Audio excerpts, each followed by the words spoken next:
Oh, I was muted. Hello, duders. Hello, I'm a sickly little guy today. I'm not gonna lie to you. Firelight, thank you for the tier 1 for 36 months. I'm a sickly little guy. I'm a sicky little guy. That's what I've been the last like week or something. Do we fix the sleep schedule? Sleep schedule's still pretty good. I woke up at a decent time today, but I just have felt bad yesterday and today, so that's why I didn't stream yesterday as well.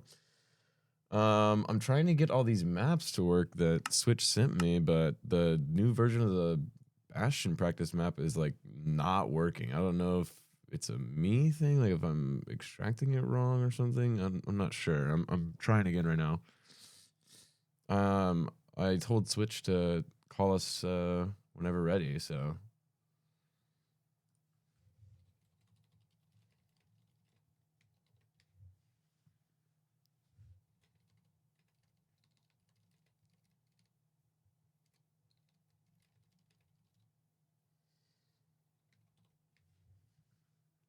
Oh man, duders.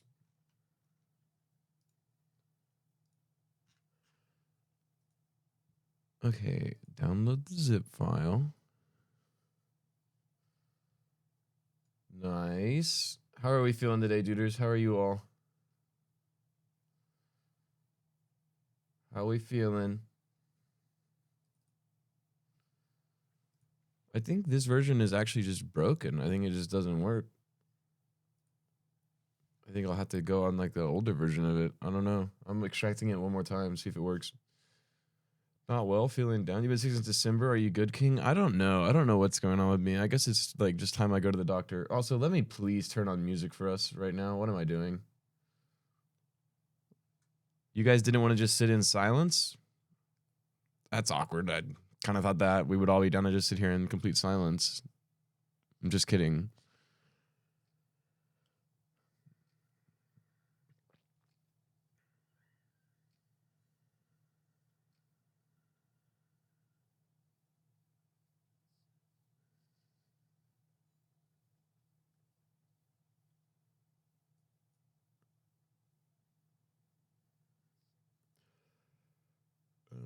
No. Oh man, duders. I hope this works. I don't know why it wouldn't be working. If it doesn't, I'll just swap to a different. I have a different instance with the Bastion practice map. It will probably work for what Switch wants to do. So if you guys don't know, Switch is like crack. Oh! I didn't ping the moddies. Oh my god, I didn't ping the moddies.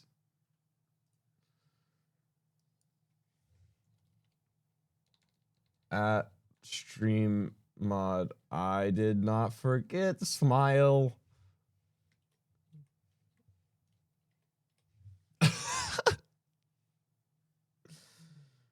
Sorry, but I'm not listening to the end of this song. It's too long.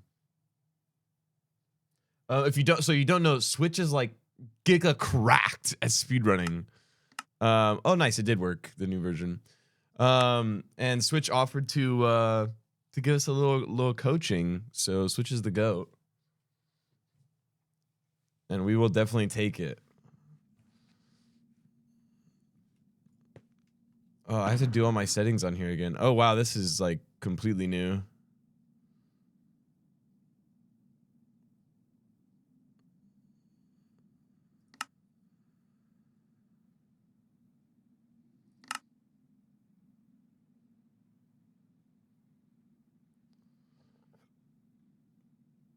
Wow, there's so many more settings now.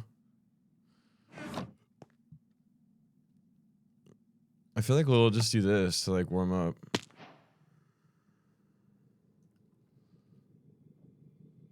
So we're in stables, to be clear.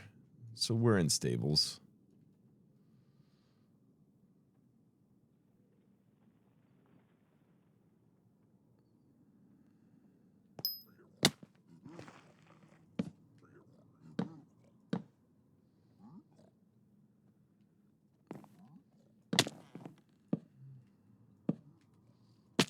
Woo.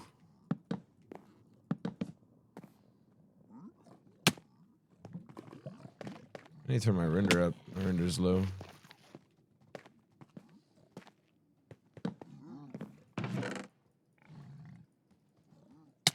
Oh, Lord have mercy. We're dead. We're giga dead. I'm giga dead. I'm just so bad at stables, bro. I'm just bad at it. I don't know.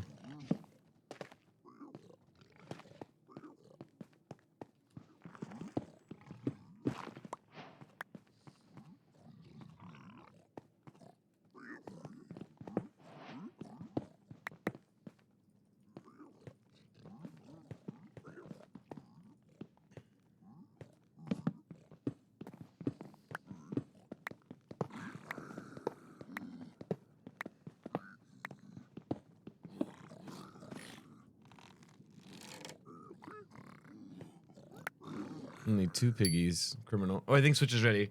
Okay, wait. I'm going to turn the music down just a little bit today so that we can hear Switch very well. And you guys will be able to hear Switch as well. All right. Wait, you guys are going to bear witness to my first coaching session. I'm going to get coached up at all the things I'm bad at. I think Switch has been VOD reviewing me. We'll discuss.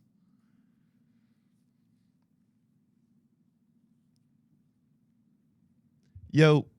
Oh, yo. Hey, what's going on? What's up? Not much. Not much. Can you talk again for me? You're kind of quiet.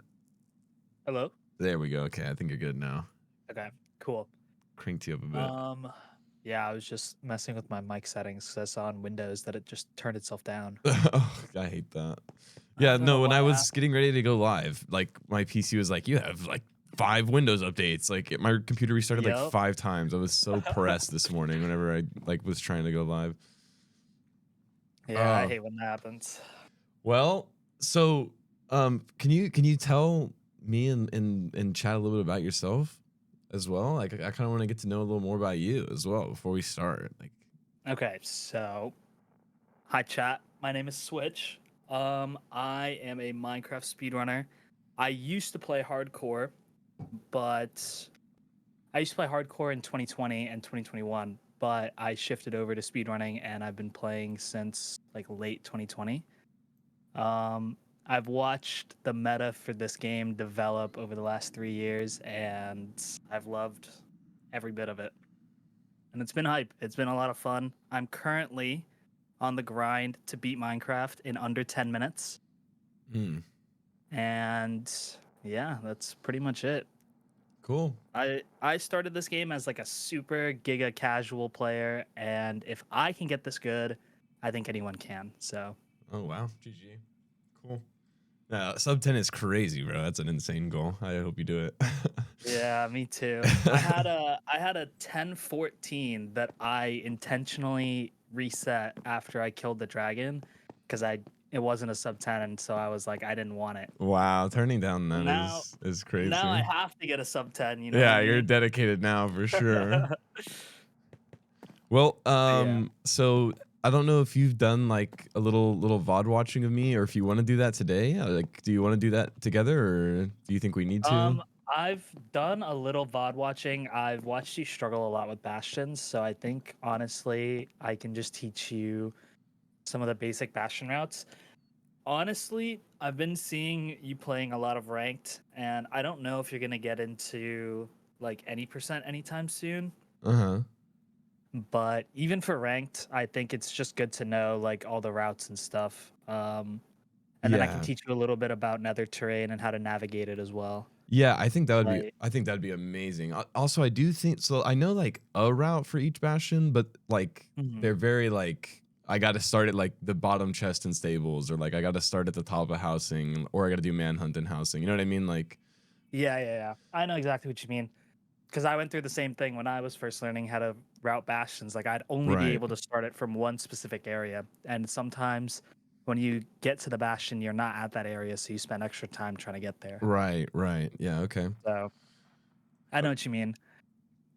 I sweet. think a good way to practice getting terrain. I don't know if you have the mod Peepo practice. Oh, I don't have Peepo practice, but I have a different practice thing, a different practice mod. But I can get Peepo practice real quick if you want. I would suggest getting it. I can link it to you really quick. Yeah, if you I link I it, would I'll suggest throw it getting on. it just because it is probably the best practice mod for ranked specifically. Okay. I just sent you the link to the GitHub page, Oh, but cool. it's probably the best practice mod for ranked specifically, only because like it has a lot of settings that you can change, similar to how they would be in ranked. I see. Okay. Like in the Nether, for example, you can have like the ranked loot table and good blaze rates, which will Mm-hmm. basically just be like the ranked loot table will be what you get in ranked, which is slightly different than the base game. And good blaze rates will just be like every blaze drops a rod, so you can see like your fastest possible time. Oh wow. Okay. Yeah. Okay. I think I got it now. I'm watching.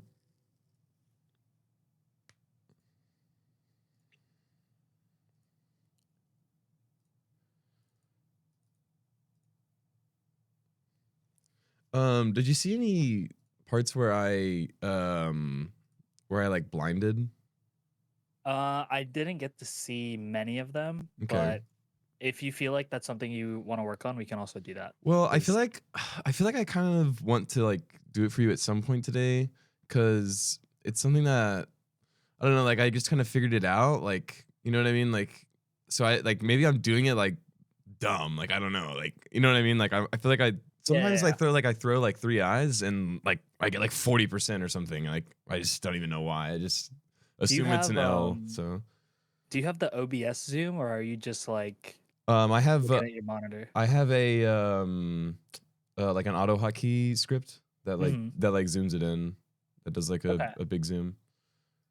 Okay. I guess I can share on Yeah, Minecraft I too. can show you my setup Okay. for calculator. I just use like an OBS window capture or Uh-huh. display capture, and then I shrink it to the middle of my screen. Mm-hmm. Um, And you just and make then it I like just really yeah, I big. just make it like big Mm. on my stream. So Okay. I just watch my OBS. Oh, I see. Okay. Yeah, it's kind of the same thing though, right? As the like the zoom thing. Yeah, It's as kind of the the same zoom. idea. Yeah. Yeah. Okay. Well, what should we start with? You lead the way. You tell me. You're the goat. I think we should probably start with Bastion routes, Okay. just because I've seen you struggle with that the most. Yeah, that's definitely I true for me. will. I'll share my screen here.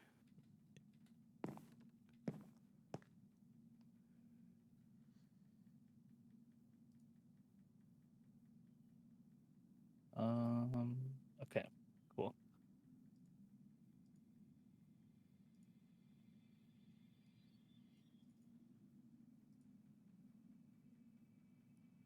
Can you see my screen share? Yeah, yeah, I can. Okay, Let me click cool. this so they can watch as well.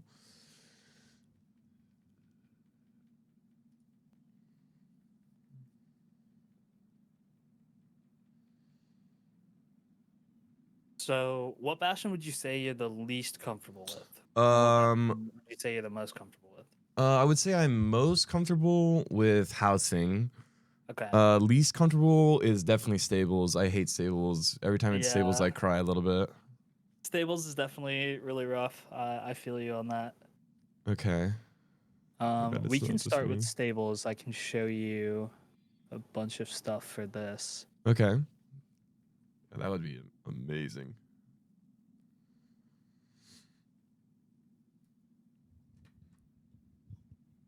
Because I saw, what is it? I saw one of your streams where you had like no good gaps, but you had double triple, Mm-hmm. and you didn't know where the gold was in the triple. Yeah, I don't know if you. I watched a video like Yeah, while you watched the during video that like run. midstream, mid Yeah, run. yeah, yeah. I saw that. That was pretty funny to me. But I think I can help you get down like double triple routes, even like triple routes. Okay, But cool. they're all like identical pretty much. Not identical, but once you get like the main route down and once you learn all the different ways that you can route a bastion, it becomes a lot easier to, I guess, adapt to where you're entering the bastion. Okay. Yeah, that makes sense for sure. You have multiple routes, so you can choose multiple ways to go about it and whatnot. Yeah. Okay. So this is stables. Uh huh. This is left side good gap and right side good gap. So I don't know if you know how to differentiate like which side is good gap and which side isn't Yeah, from you the break. back. Oh, from the back? No, not from Yeah, the so back. from here you can tell if this is a good gap or a bad gap because of this block. This block will sometimes be like a cracked blackstone brick, Uh huh. and if this is a cracked blackstone brick, then it's a bad gap. And so Mm. you don't even have to dig into this. You You just can just know look at this instantly. block and Oh then you'll know wow. instantly. Yeah. Okay, yeah, okay. Yeah. I always break the block to And like find then out. back here as well, if this block isn't there, then this left side is a bad gap. Oh wow. So you don't have to run up the stairs there. You can just literally Yeah, you can check. just go here and you can check here. This is most applicable if you enter from the back. There's like this little section of polished blackstone bricks that will just lead you into both sides of the ramparts. Mm-hmm. If you come in from the back, what I like to do is I like to go down the stairs and check this chest for any gold armor potentially. But if you have gold in your inventory, you can just start running the gaps. You can check this one. If it's bad, you just go up here and then route the gap as normal. Mm-hmm. I would also suggest like opening these two blocks to let in more piglins. I don't know if I've seen you do that, but No, maybe I you don't. have. I definitely don't do that. Um, on some bastions, you'll only have like this one block that stops them, Uh huh. but on a lot of stables, they'll have the double block, and Mm-hmm. so it just completely prevents the pigs from coming in. I see. You can do this and then punch one, and then just do your gap as normal. What Mm-hmm. I like to do, there's like different ways to, I guess, close this off. I think most people do this. Okay. On this bottom stair, they do this L shape. I just do a triple gap or a triple block right here. Mm. Um, I just do this triple block because it's really consistent for me. But if you have dudes that are right next to you, you might want to try just going lower. Mm-hmm.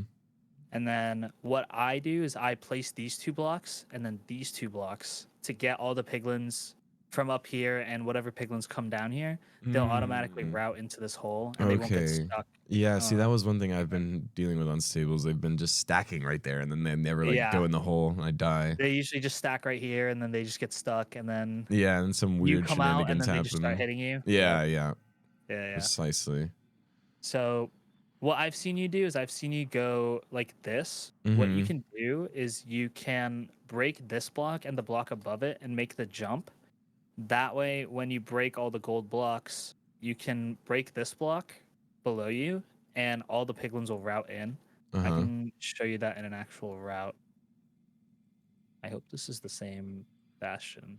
I don't know if my things are randomized or not. But hello?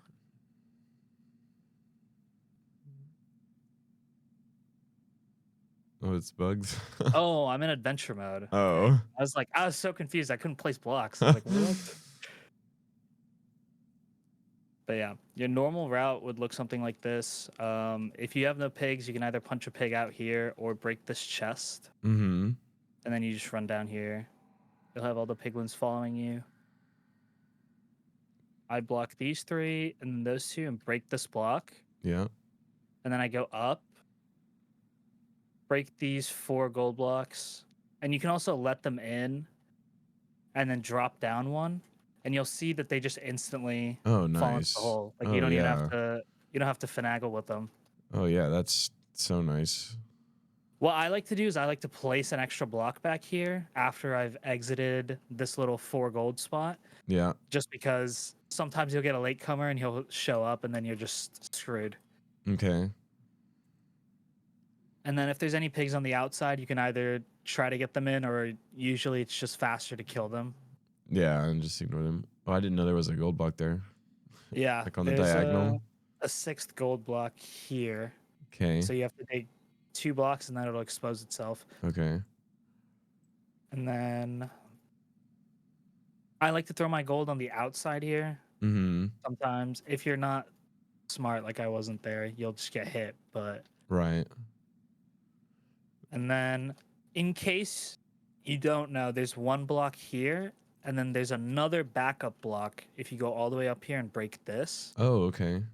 there's another backup block here. So these are your two backup blocks for stables. If you don't end up getting trades and you want to try throwing two more blocks at them, then you have two more blocks. Or if you have like apples or something and you want to get golden apples or golden Okay. carrots, Right.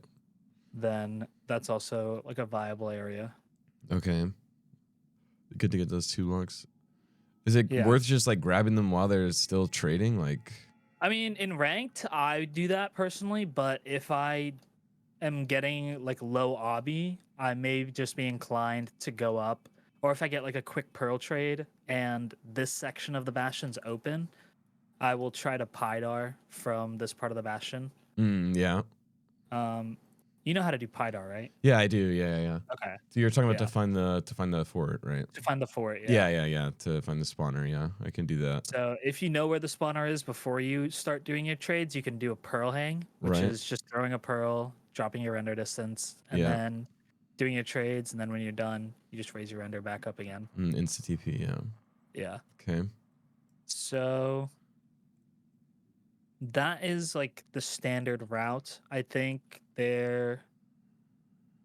I've shown you all the gold blocks, and it's the same thing for this side. Mm-hmm. If you come down here, you go up here, there's a gold block here, and then there's another gold block back here. Okay. So that's that. These little sections where the chests are, one of these chests can potentially have 3 gold blocks in them, Oh, wow. which is pretty useful. I don't think I'm gonna get it on this stables, but you can tell which side has a chest by the number of lanterns that are in front of it.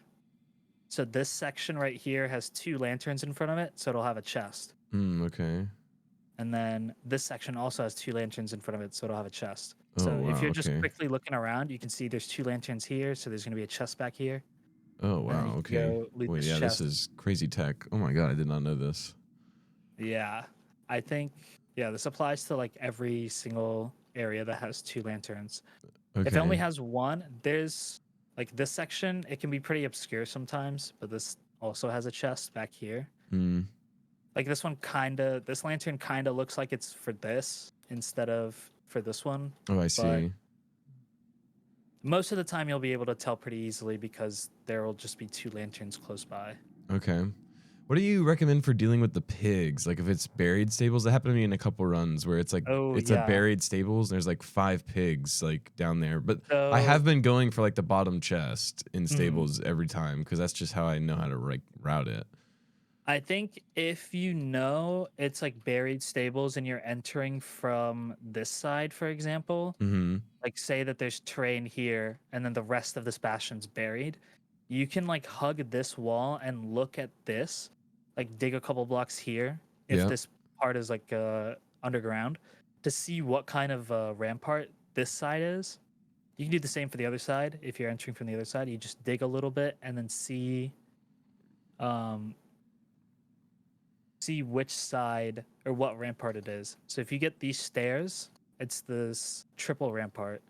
So you can follow the stairs all the way up, block up like it's housing. You'll be able to tell the difference between housing and stables. One, because of The 2 gap on the this chest, right? and the 2 gap on the chest. Yeah. In housing, this will be 3 blocks in between both chests, but in stables, it's only 2. And Okay. then I don't Wait, have a y'all are delayed by rampart 5 here. minutes, That's like suitors? What? Is my internet suffering today or the single what? chest. So I'll give myself a rampart that has that.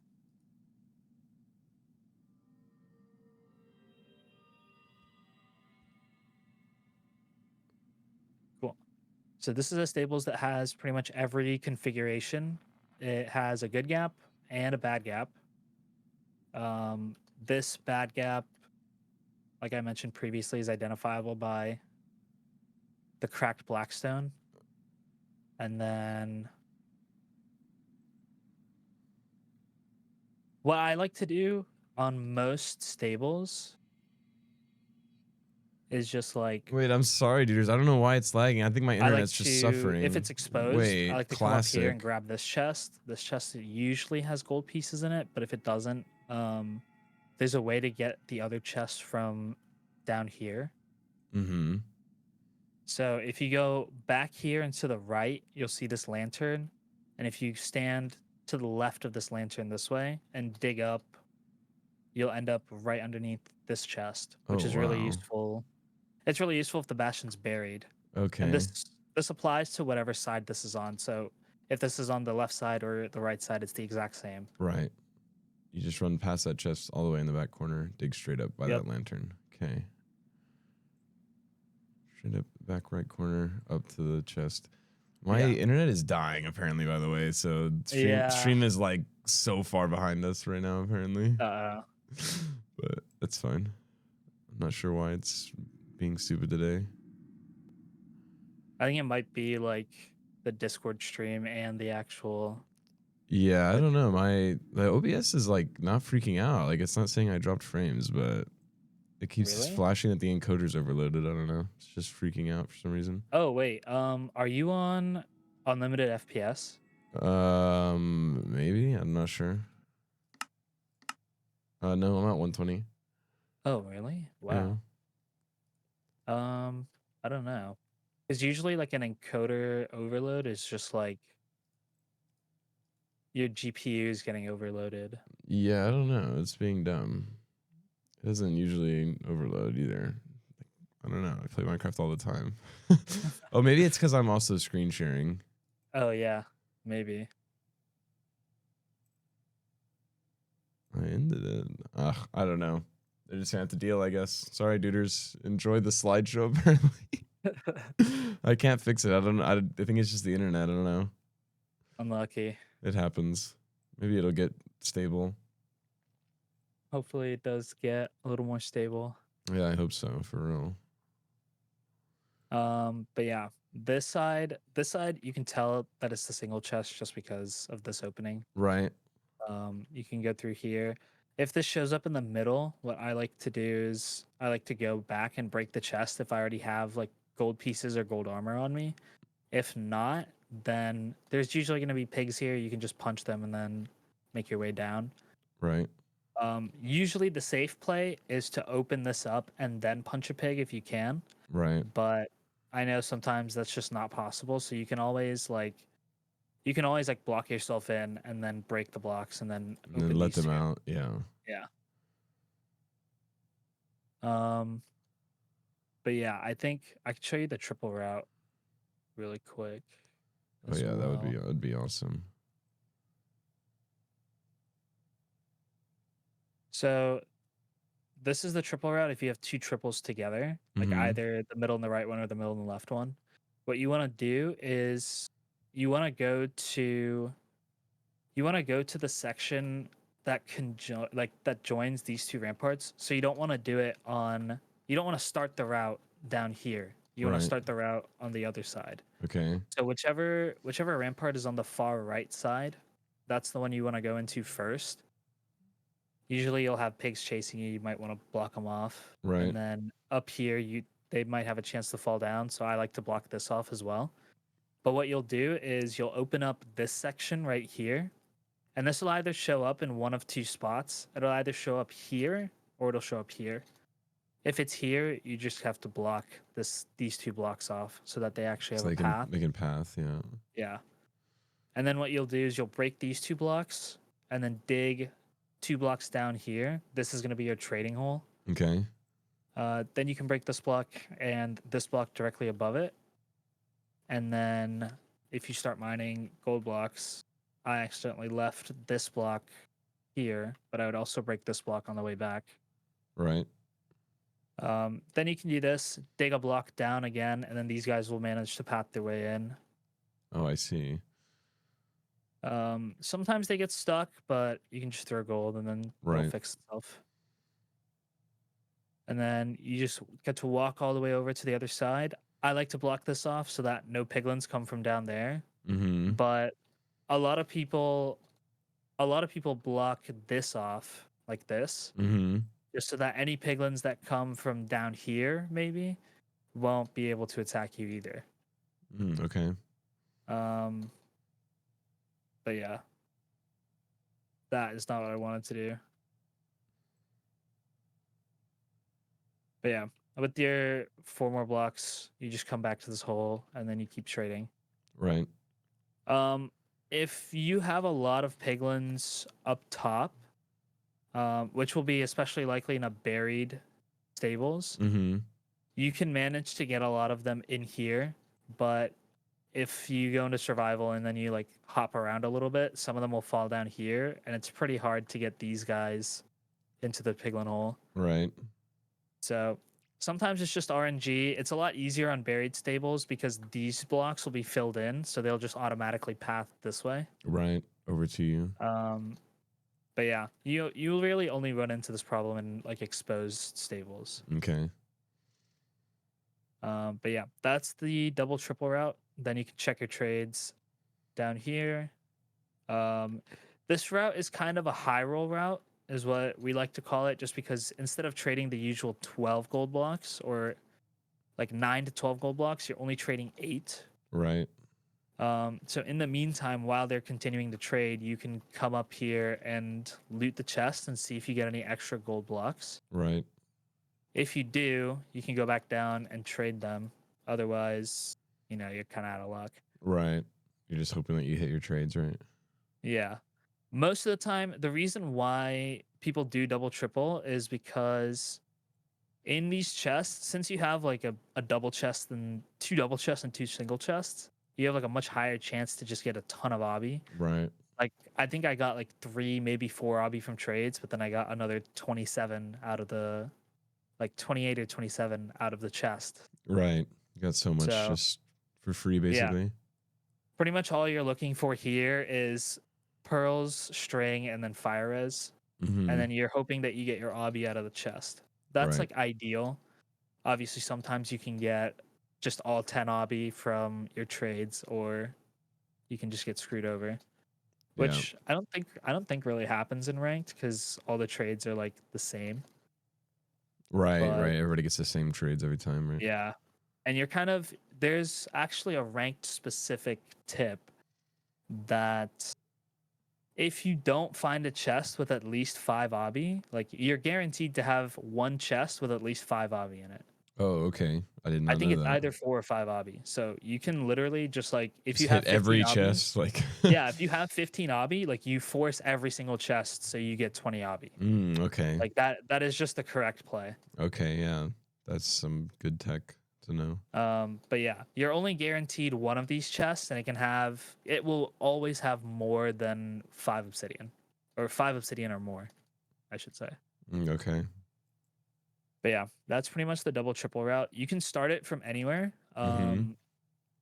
You can start it from, for example, if you're coming in from this side, you can start your double triple route. If it's exposed, you'll see that these two are the right ramparts for double triple. And then Yeah. you can just come up here. You don't even have to go all the way up the stairs, but you can just wrap around here. This route isn't really advisable unless you have like gold to throw out, or you can be really quick with your block placement behind you. Mm-hmm. Most of the time, you'll want to just come up these stairs and then come up here, but there's usually always like a piglin or two waiting here, Right. which is Just why I waiting like to to jump go. you. Yeah, which is why I like to go down here, because then after you get past here, they won't really chase you because they're just like, where did he go? Right. I don't know if you know how piglin aggro works. There's like 3 levels to it.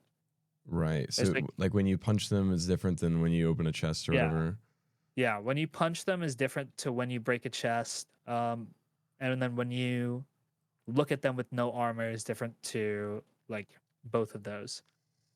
I'm So so like level sorry about the 0 is obviously slideshow, that they're duders. just I'm passive towards you, sorry. like they I'm don't really sorry. I can't fix it. I'm they're just passive sorry. towards you.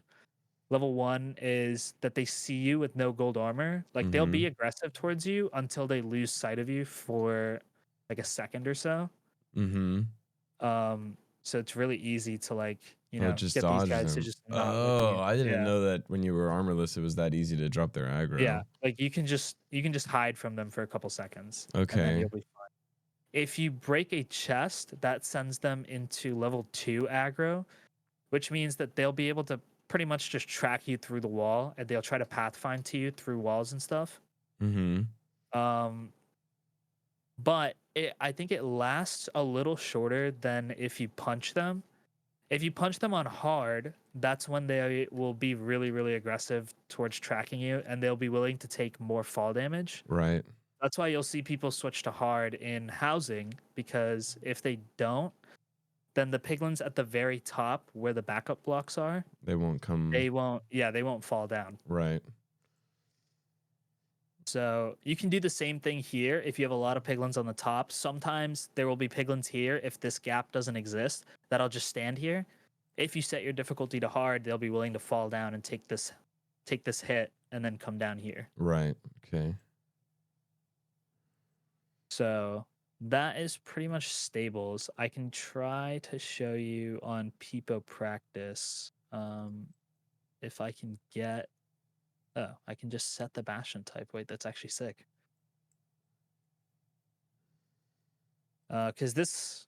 Okay, well, I think it's because I swapped to spectator, but this will basically just give you like. It'll give you the most authentic experience for like playing through a nether. Okay. Because it'll spawn you in the portal as if you've just spawned. You can E-ray to the Bastion. And then I know the Bastion's in the wall. And then now it's up to you to decide whether you take the top terrain or the bottom terrain. Here, I personally would probably take the bottom terrain, even though the top terrain is just the correct choice. Right. Yeah. You always want to go up, basically, right? Yeah, you pretty much always want to go up. But since I saw earlier that like this just drops off here and it's slightly better terrain in my eyes, I would go down here and just kind of bridge out, maybe boat down, and I would enter the Bastion from the bottom here so that I could access the bottom chest. Okay. Because basically once you get in here, your sole goal is to just get to the bottom chest. Right. And then I get armor, so now these guys won't mess with me. I can check to see if this is good gap, this is bad gap. I just go up because it saves time because I didn't come in from the very back. And then I just decide to break one of these blocks to see if this is a good gap. But if you know it's not a good gap, then you can just come up here and try whatever you need to. Mm-hmm. I know that this is a good gap, so I'm going to break this. And then these guys will come down here.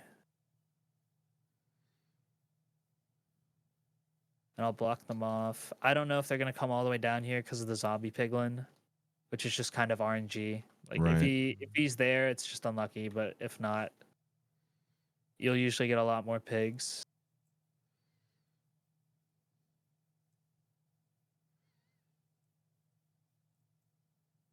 And so there's all the gold blocks here. It'll usually be in like this circle Mm-hmm. right around you. And then there's the additional gold block back here. Right. Yeah, I need to remember that one for sure. And then this is pretty much just the point where you can decide if you want to go check the other chests for obby or if you want to like do a pearl hang or something. I saw the fort earlier on my enter, so I'm gonna try to pearl hang to it. Mm-hmm. I didn't even see that fort. I'm not gonna lie to you. I don't even know where I came in from. I came in from down here. Dude, why are there so many guys? Little piggies. But yeah, I came in from down here. I saw this fort over here, so I would. Oh, relax. So I would just do this. This probably lands on the fort leg. Maybe not if I am unlucky. And then since I'm this far out, these guys have probably actually stopped trading for a second. Right. So maybe this pearl hang wasn't ideal, but it still will get me to the fort way faster. Right. Right. Then. Usually what you would do is if you can pearl hang from this window, that is what I would do like 99% of the time. Yeah. Then you can come back down here, pick up your trades. I have 11 obby. Since I'm playing ranked, I would probably go and search for more obby and chests. Mm-hmm. But if it's as buried as this bastion is, sometimes it's just worth it to get like the accessible chests like this one. And then if you don't get obby out of this, I personally would just leave and try to do home portal. Right. But you can go check all the other chests as well. Mm-hmm. These And chests try are and get just a it little all. harder. Yeah, they're a little harder to access because this one, for example, if you want to go here, you have to go into this side. And then you'll block up here. Basically, these two blocks that you break will like tell you what bastion it is. Because if this is a solid wall, then you know that it's the lantern chest. Oh, If it okay. shows up like this with this little gap underneath, then you know that it's this single chest right here. And then if you get the stairs, then you know that it's the triple chest. Okay. So you can do the same thing for the other side. I don't even know if I'm going to live this. You can do the same thing for the other side as well. If you just go here. It's all good now. We're just Why are there so behind. many Oh, hoglins dub. today? It's because I'm here, bro. It's the awesome dude experience. I have a lot of hoglins. But yeah, you can go to this side, and I would dig all the way to the left until you hit this part, because this will always have a block here. So if you're only one block between this rampart and the middle one, you can just mine straight to the left. And then you'll see this like little set of stairs and then the lantern in the chest. I didn't see how much health I had. Oops. But yeah, then you can loot the chests like how I told you earlier. Mm-hmm. Oh, the yeah, pro my pearl landed. just loaded. Yeah.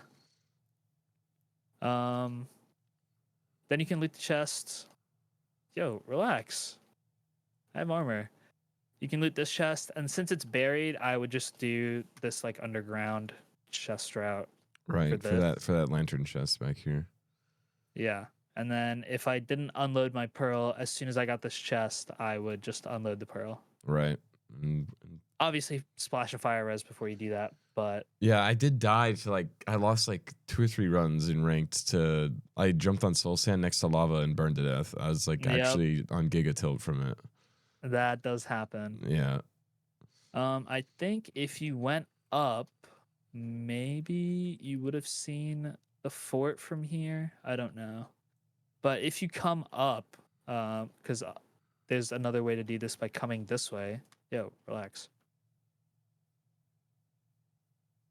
This part is just way harder for me. Like, coming from above the bastion is personally much more difficult for me. So I would just go down until I saw this section here. But you don't want to dig like one block away from the rampart, because if it's not buried down here, like you see these 2 blocks, like there's just a gap in between Ooh, the yeah. actual stable and then the rampart.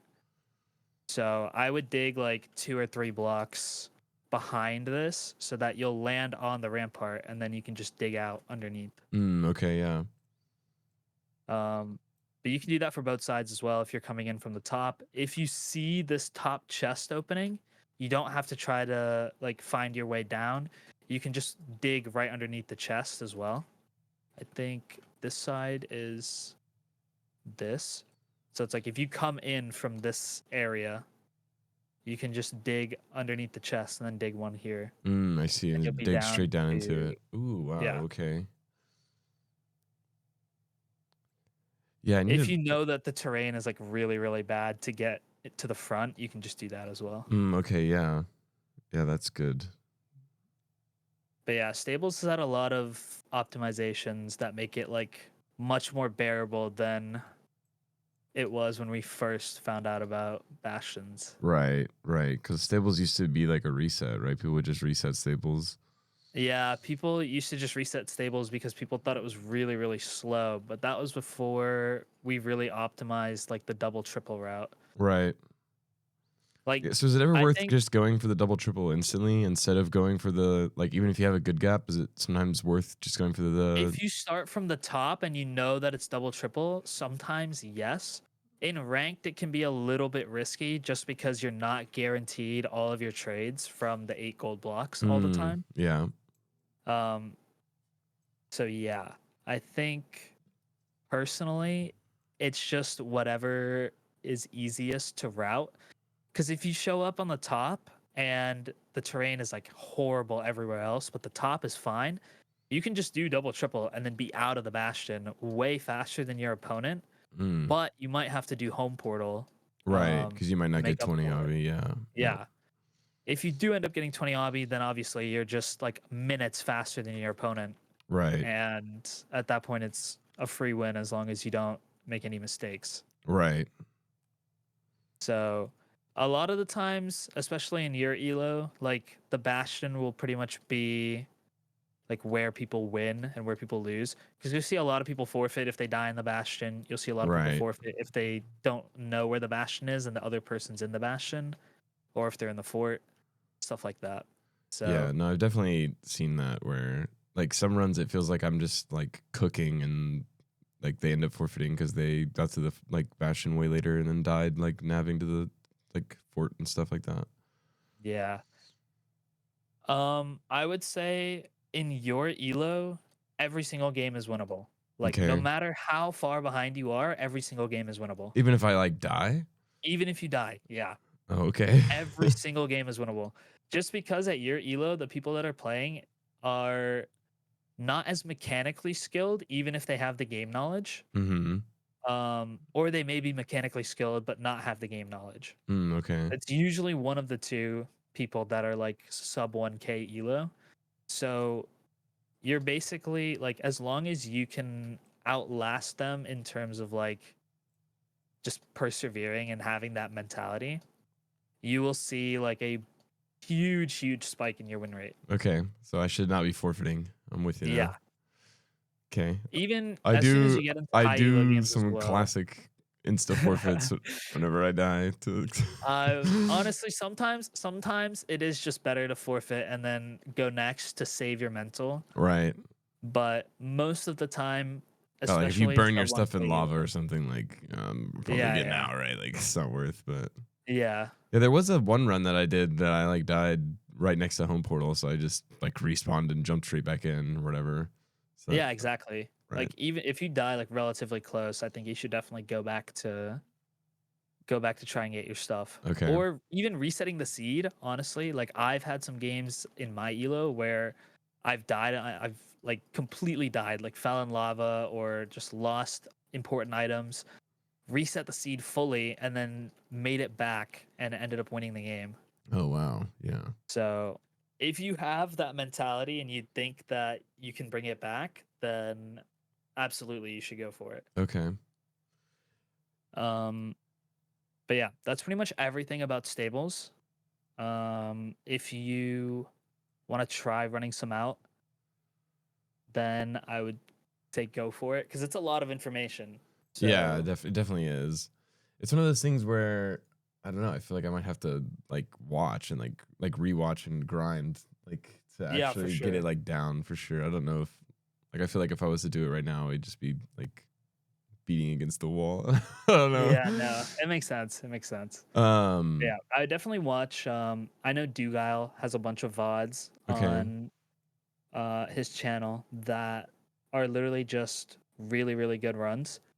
So I feel like as long as you can understand them, you can definitely take stuff away from it. Okay. Like the way that he routes bastions and the way that he plays the nether. Mm-hmm. Um, honestly, the easiest way to learn from other people is just by watching them. Seeing how they route the nether, seeing how they like leave the islands and stuff like that. Right. Um, and then just trying to do it on like in your games Mm-hmm. or while you're practicing. Right. But yeah, I think I can try to load up another seed that has hopefully a different, like, not a different bastion, but like a different level of buriedness. Yeah, so it's like this bastion is pretty typical to something that you would see in like an actual run or even in Mm-hmm. ranked, where it's like half buried, half not. Like you can't really tell what rampart this is until you get Right. to the front. Um, but this side, pretty much what I would do here is I would look at the top. I see that there's only one triple. If it was RSG, I would run the triple, but it's not. So then I would just check this gap right here and then try to start my trades as quickly as possible, either by punching a pig outside or by breaking a gold block or something on the inside. Mm-hmm. Um, Obviously, punching a pig on the outside is way more risky because you can just take a lot more damage, Right. and then you'll have to deal with stragglers that come from these two sides as well. But then once you get all that done, it's just the same route. Um, I like to let these guys in here and then just drop down so Mm-hmm. that they all fall down while I'm getting the last two gold blocks. And then I can just throw that to them and they'll be chilling for a little bit. Right. While you get the rest.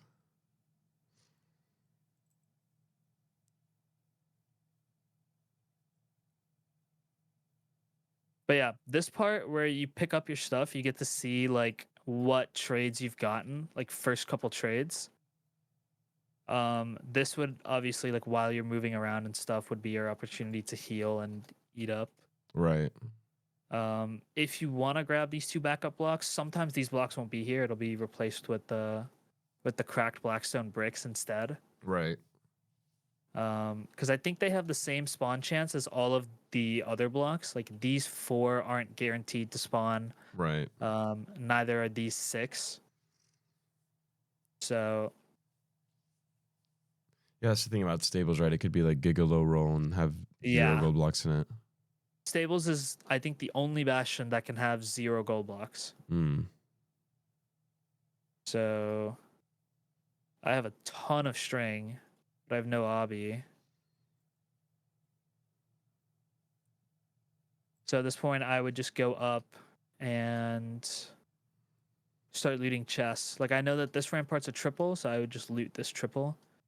Because I already know that I have pearls. I'm just looking for obby. Right.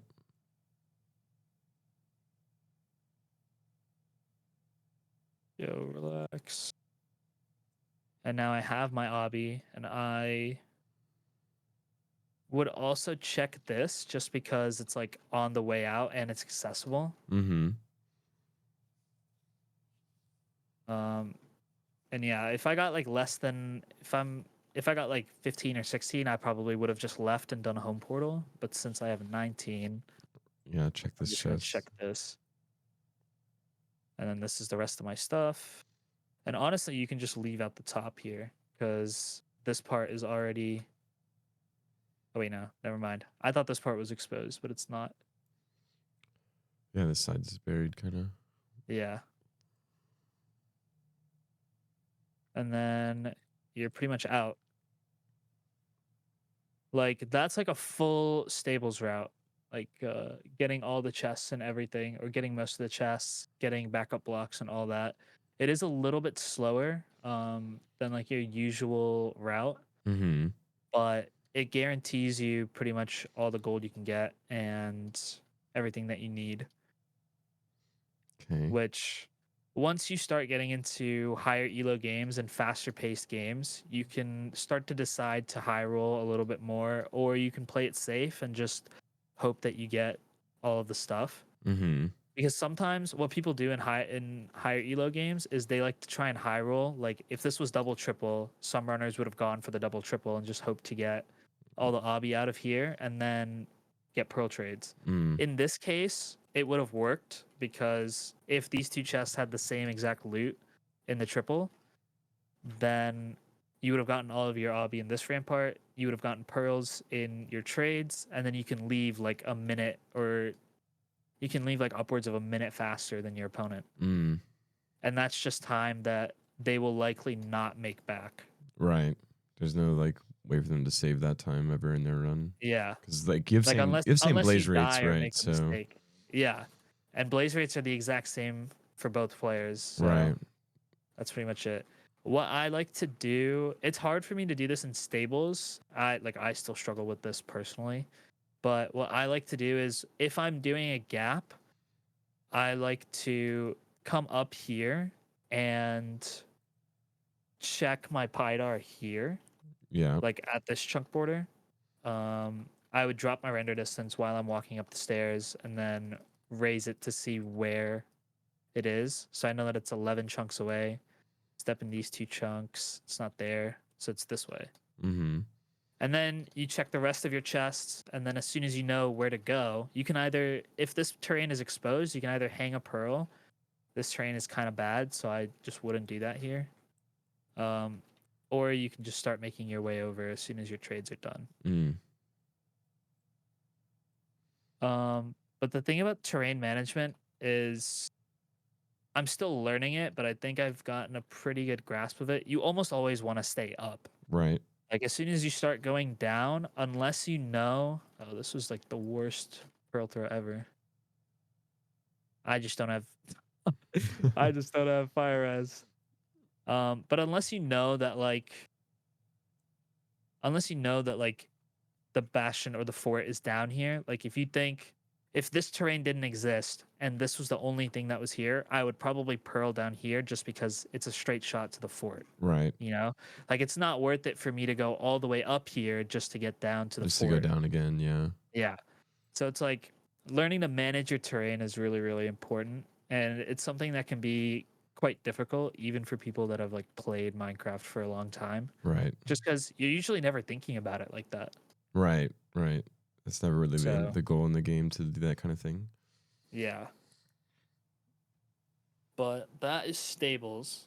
Um, that's pretty much like everything about stables. I can try to find you a playlist of just like all the routes that top runners use. I think Dugile might have like an unlisted playlist, or maybe Rain has a VOD where Oh, he just does that would practice. be like actually epic. I whenever I originally learned the whole idea of like routing the bastion, I learned like one route for all of them, like by watching Yeah, videos. So if you give me a playlist, I will play the bastion practice map all day or do people practice all day until I until I can do them all.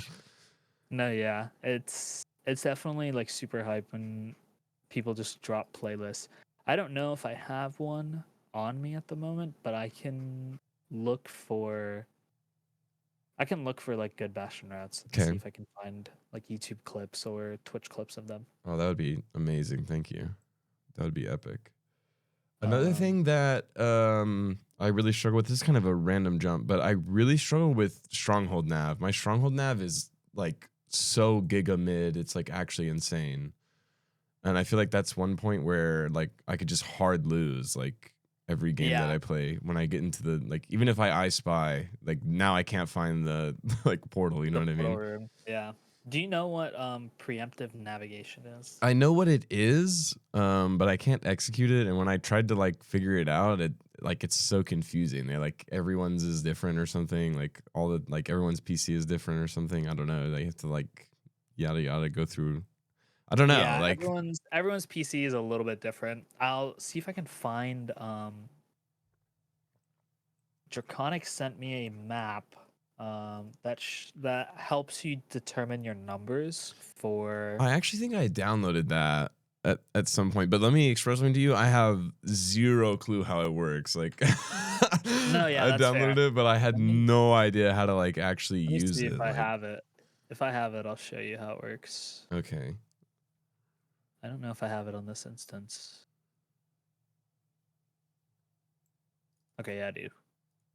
So basically, what you want to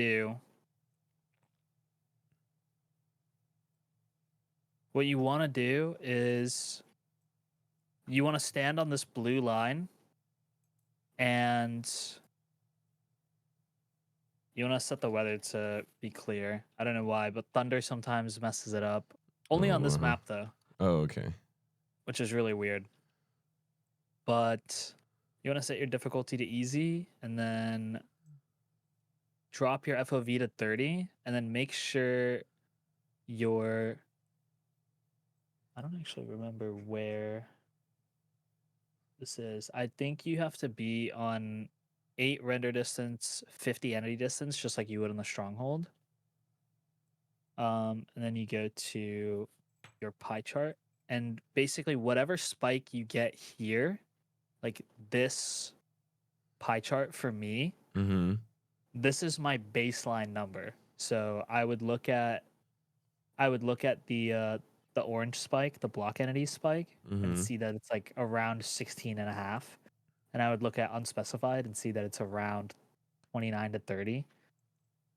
Um, I don't. A lot of people don't really look at the numbers because it's really, really hard. I don't either. I just look at the pie slice. Right. So if it looks like this, I know that there's a stronghold this way, or I know that there's the portal room is this way. Mm-hmm. Um, Obviously, you can also be led astray by silverfish or cave spider spawners and mine shafts and dungeons and all that. So if you have like a mine shaft that goes through your stronghold, preemptive most likely just won't work.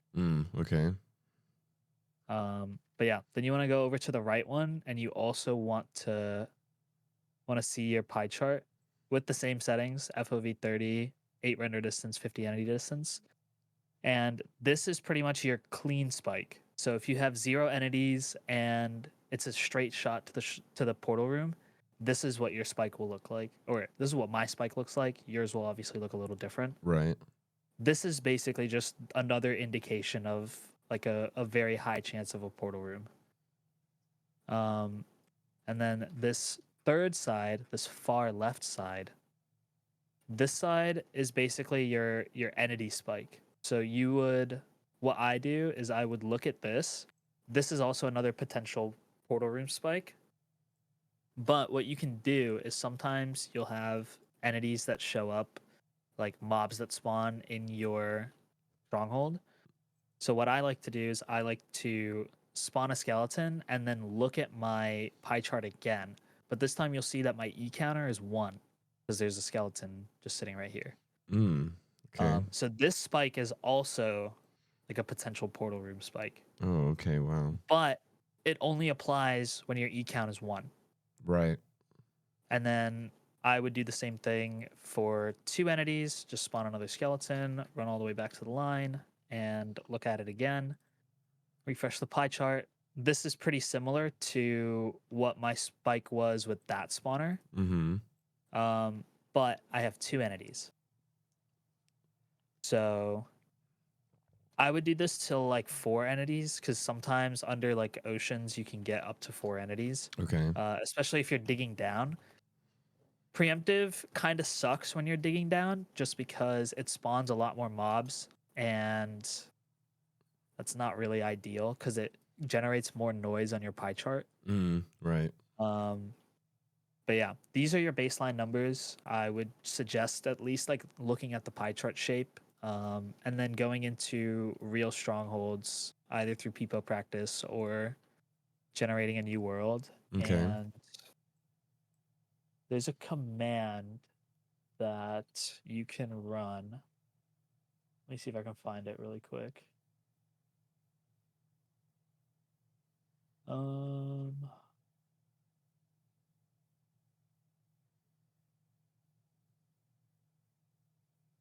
it is this command. I'm gonna put it in our DMs. This will basically just give you a new stronghold. Um, Oh, I see. That's far from you. So yeah. you don't even have to have anything to So like if you run run them. this, it'll just give you another stronghold. Mm. And if you run it at this stronghold, you can just get another different stronghold Mm. instead. Right.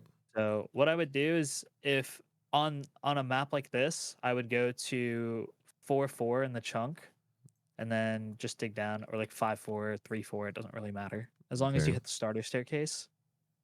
And then here I would try to do preemptive. So you can do it in creative mode, you can do it in survival. Obviously, since I dug down, this one's going to be a little bit more difficult. But I think that it would be here with my numbers, because this Mm-hmm. is like an entity spike of 3. And then it looks really similar to what we saw with the 2 skeletons in the cage. Okay. So I would choose top right. This ends up going here and ends up being a dead end. So I would go back to the middle and go here. But since the stronghold is kind of exposed, I can just see through this ravine that like nothing is on this side. Mm-hmm. Um, so I would try to rescan in a different direction. Like you see, I'm getting a different spike here. I'm getting another spike of 1 here, which looks identical to my 1 spike in the practice map. So I would just try to go this way, either through top right or bottom left or bottom right. I can't speak. Oh my god. Either through bottom left or top left. Right. And so then you can just follow this. I think this was pretty much just straight ahead. If it isn't, then it's just up here, or I guess down here. This is a really bad stronghold. Yeah, with the I ravine will in it, not it's lie. like ruined, right? Well, plus your Pydar is kind of messed up because all the entities in the ravine. Yeah. So. Like this is a massive, massive stronghold. Oh my gosh. Um Oh yeah, this one's yeah, huge. it was kind of right. Like you Yeah, could see see that that bottom I right got there the ish. spike here. Yeah. Yeah. Yeah, you can't have the little outline on the blocks when you're Yeah, preemptive, right? you need to like back up far enough to where you don't get the block outlines because Right. it'll make it a little bit different. Like you see here that this Mm-hmm. is getting rid of the green spike completely. Right.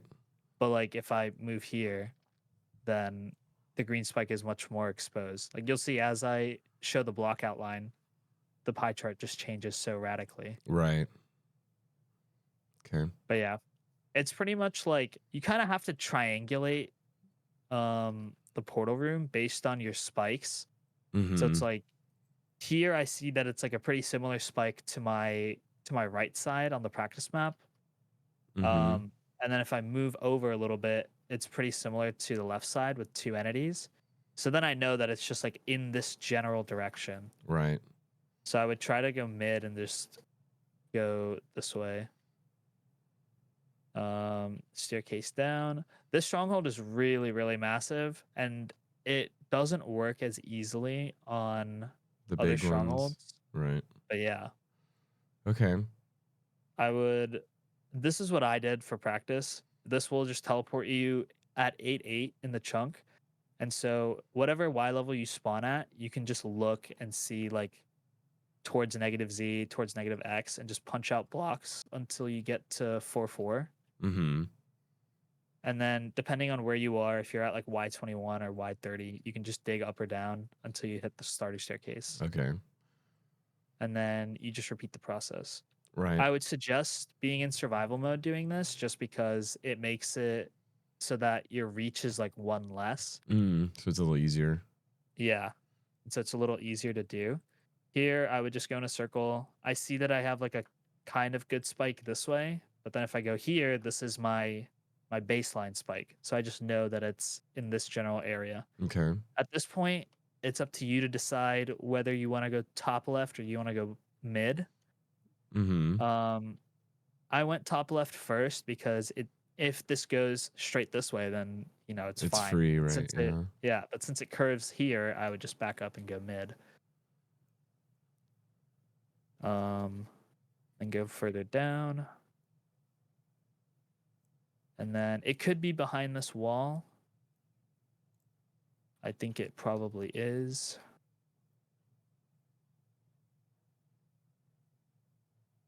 You go down more, and then it's right here. Okay. Wow. Yeah, I need to be That's better pretty much about it. checking for the like hidden paths or whatever. Yeah. So I can try to help you find your numbers if you want to run the Discord screen share again. Oh yeah, I can I'm down help you for find your sure. numbers, and then we can Um, try them in real strongholds. let me download the map. I can't find it. I know I've used that exact map at some point, but I like can't find it. Yeah, that's fair. What's it called? The Lamos practice map. It's the same as it's like a different creator, but they have very similar names to the person that made the Bastion practice map. Oh, I see.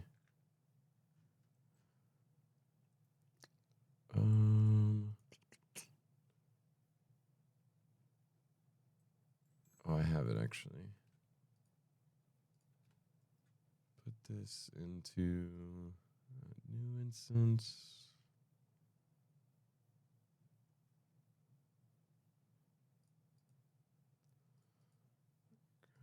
Saves.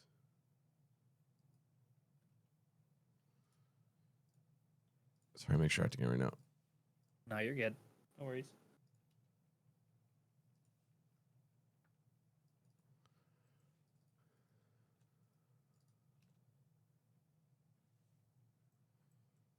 Okay, cool. I think I have it now. Oh, no, apparently not.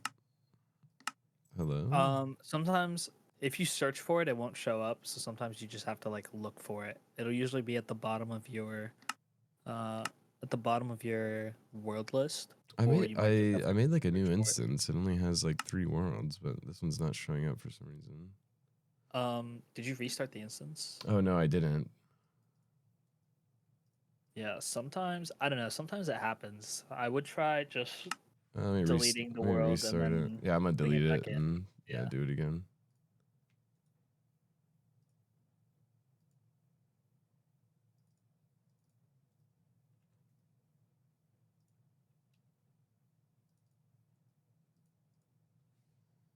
But yeah, my preemptive numbers are a little bit messed up. They used to be much more clean with Mm-hmm. less green and way more orange. So yours might look like all orange, no green, which is also perfectly fine.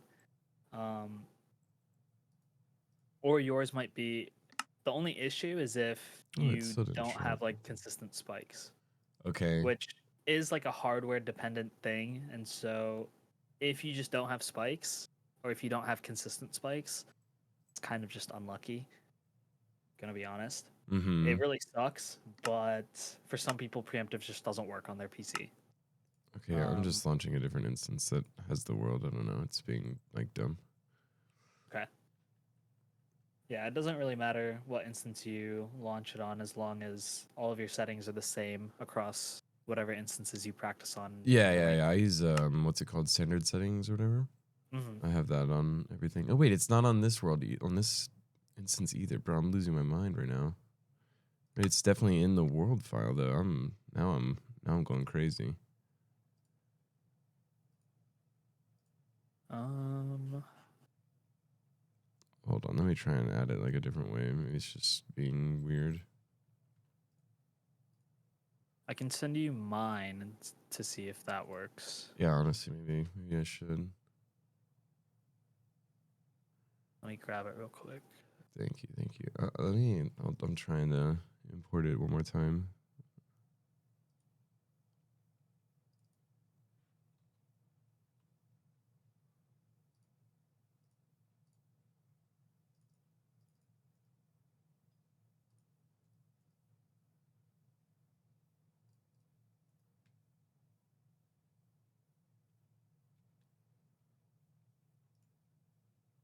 Okay. I just dropped you the zip file. Oh, bet. Yeah, I don't know. Mine's just being like dumb. And like I extract it and then it just doesn't work. I don't know. It's just being dumb. Yeah, it's a little silly sometimes. Okay, and then I'll just put it into. Oh, come on, multi MC. You gotta work with me a little bit here.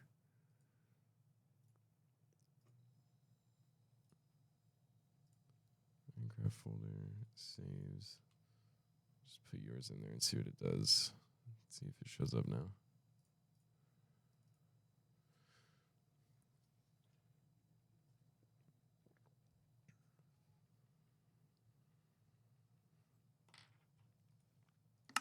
Oh yeah, it did. Okay, dub.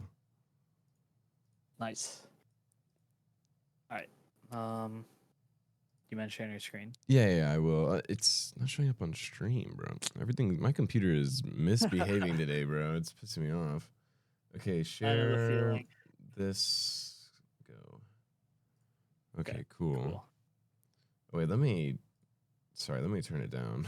It was All on good, all like good. 1440 or something. That's probably why my encoder was like freaking out earlier. Yeah, you can drop it to 30 FPS as well. I think it should be okay. I think I've screen Okay. shared at 60 and it worked. Okay. All right, cool. So you said 30 and 58. Yeah. Okay. And then it's, oh, hold on. Let me open up my little thingy.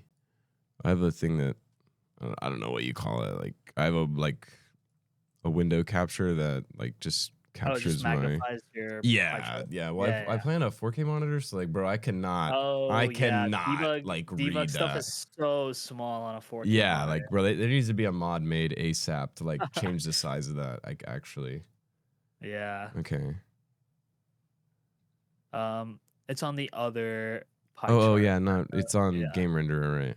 Yeah, game That's render. right. Game renderer level. Oop. Entities, block entity. Oop. No, this is it, right? Yeah, this is it. Okay. So, okay. Do you have an NVIDIA graphics card? I do, yeah. Okay. I have a 3090. Um, could you go into your NVIDIA settings? Oh, like on my desktop? Yeah. Oh, yeah. Like Give me a second. you'll go to NVIDIA control panel Yeah, and then it's I launching. think Okay. it's I think it's under manage 3D settings. Yeah, I got that. And then you want to scroll all the way down to threaded optimization Uh-huh. and you want to turn that off Okay. and then restart your instance. Okay. Let me restart it. Because your pie chart is not how it's supposed to look. Oh, okay. And most of the time that is fixed with turning off threaded optimization. Okay.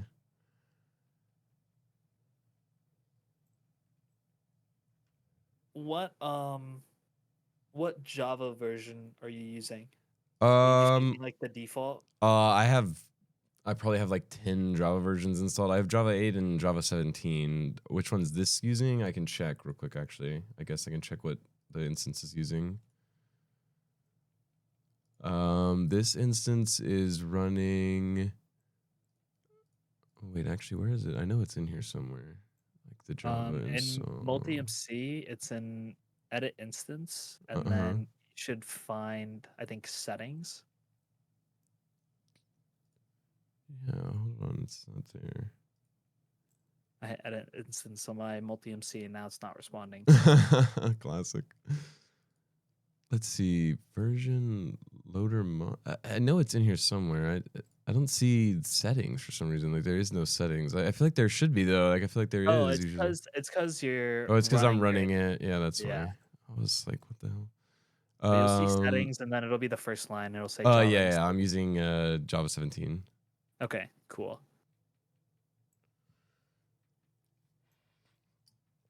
That's the right one to be using. Mhm. Yeah.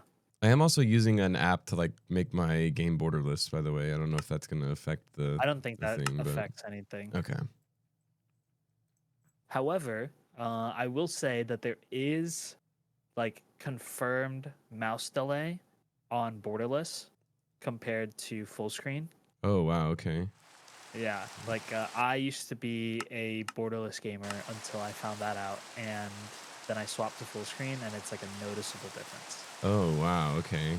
Maybe I need Um, to stop playing I mean, it's all personal borderless. preference at the end of I the like being day. able to tab though.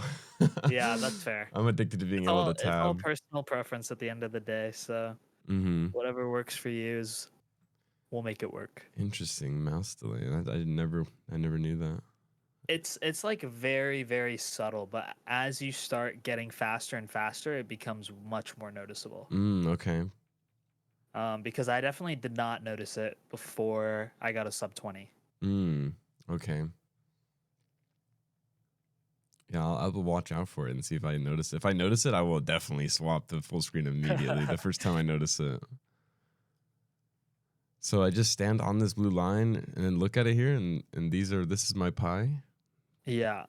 Could you share your screen again? Oh yeah, I forgot that it like stops Yeah. whenever I closed it. Lol. Okay, there we go. I also set the weather to clear. It started raining. Yeah. So you need to go to the game renderer pie chart. Oh yeah, bro. What am I doing? Wait, we literally just did this part. There we go. Yeah. So this is your standard, like this is your baseline spike. So Okay. if you see this spike, then you know that the portal room is in this general direction. Okay. You can like move away, like look away from the spawner and see like see how much it changes. As you look away from the spawner, I would suggest like quickly refreshing it just to see like it'll just update much faster. So Mm-hmm. that's like pretty much your field of view. Like it's different on this map, but in the actual stronghold, it'll It'll be like a much vanish. shorter, yeah, it'll be a much shorter distance between like when you're able to see the spike and then when you're not able to see it. Okay. So yeah, now that you have this spike, you can go over to the right side and then you can check your spike there. So this is like 24%. Oop. I guess I can do it in survival. Why not? Yeah, like 24, I guess. Okay. Yeah, I so gotta turn my FOV up. you can look at like the combination of your like your green and your orange spike. Oh, okay. That's what you want to look at is the like the Yeah. additive of both. hmm Okay, 58. Oop, I'm in the block. There we go. Yeah, so this you have pretty similar numbers to me, so I think this will make it a lot easier. Okay, But cool. this is like your clean spike. So Okay. if there are no entities, no mobs, this is what you'll see, and this will take you to the portal room, or like Okay. put you in the direction of the portal room. Okay. So I should kind of try and like memorize what this pie looks like just in general. That Yeah, way I don't have to pretty try and much. like read the numbers. Okay. Pretty much. It's Yeah. like a little less than half like red and a little bit I just green. the way that I look at it is like the lines kind of make like a Y shape. Oh, okay. Oh, yeah, that's so smart. So that's the way that I look at it. Okay. All right. But yeah, you can do the same thing on the far left side as well now. Okay.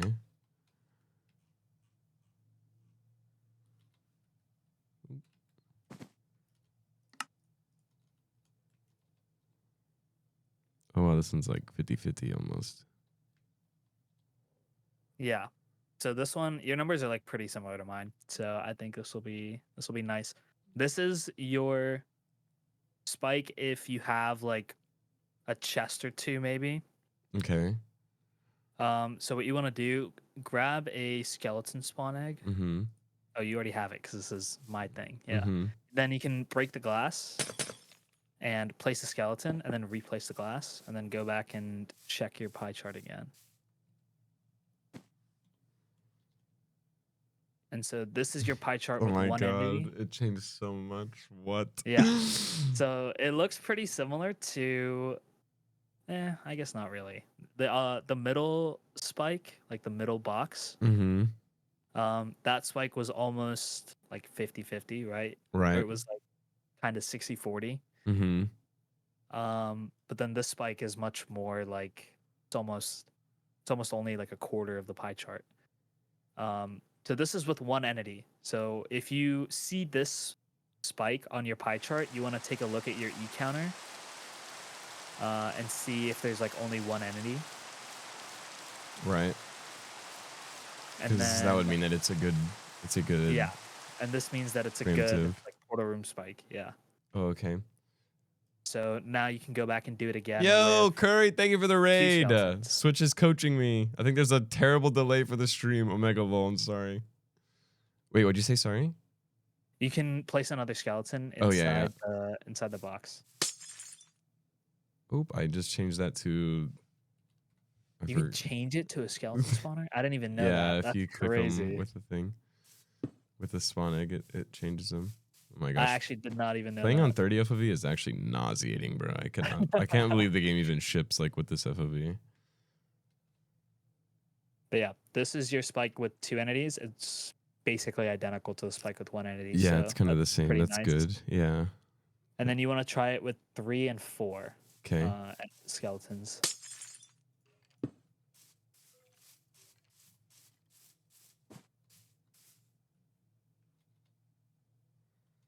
Oh, it's also pretty similar, to be honest. Just more like pink. Yeah. So you'll see that the green section slowly starts to get bigger as more entities like show up. Right. That's pretty much your sign. As long as you look at your entity count, um, that's pretty much your sign that like that's the portal room. Okay. The green getting smaller like that? Yeah, or the green getting bigger. Oh, getting bigger. Okay, yeah. As the entity count goes up, your green spike is gonna get bigger, I think. Okay. But they're all like relatively the same size. Oh. So yeah, I would kill these 2 silverfish if you Okay. can. Let me let me make it so I can actually see again. Ooh, what the hell?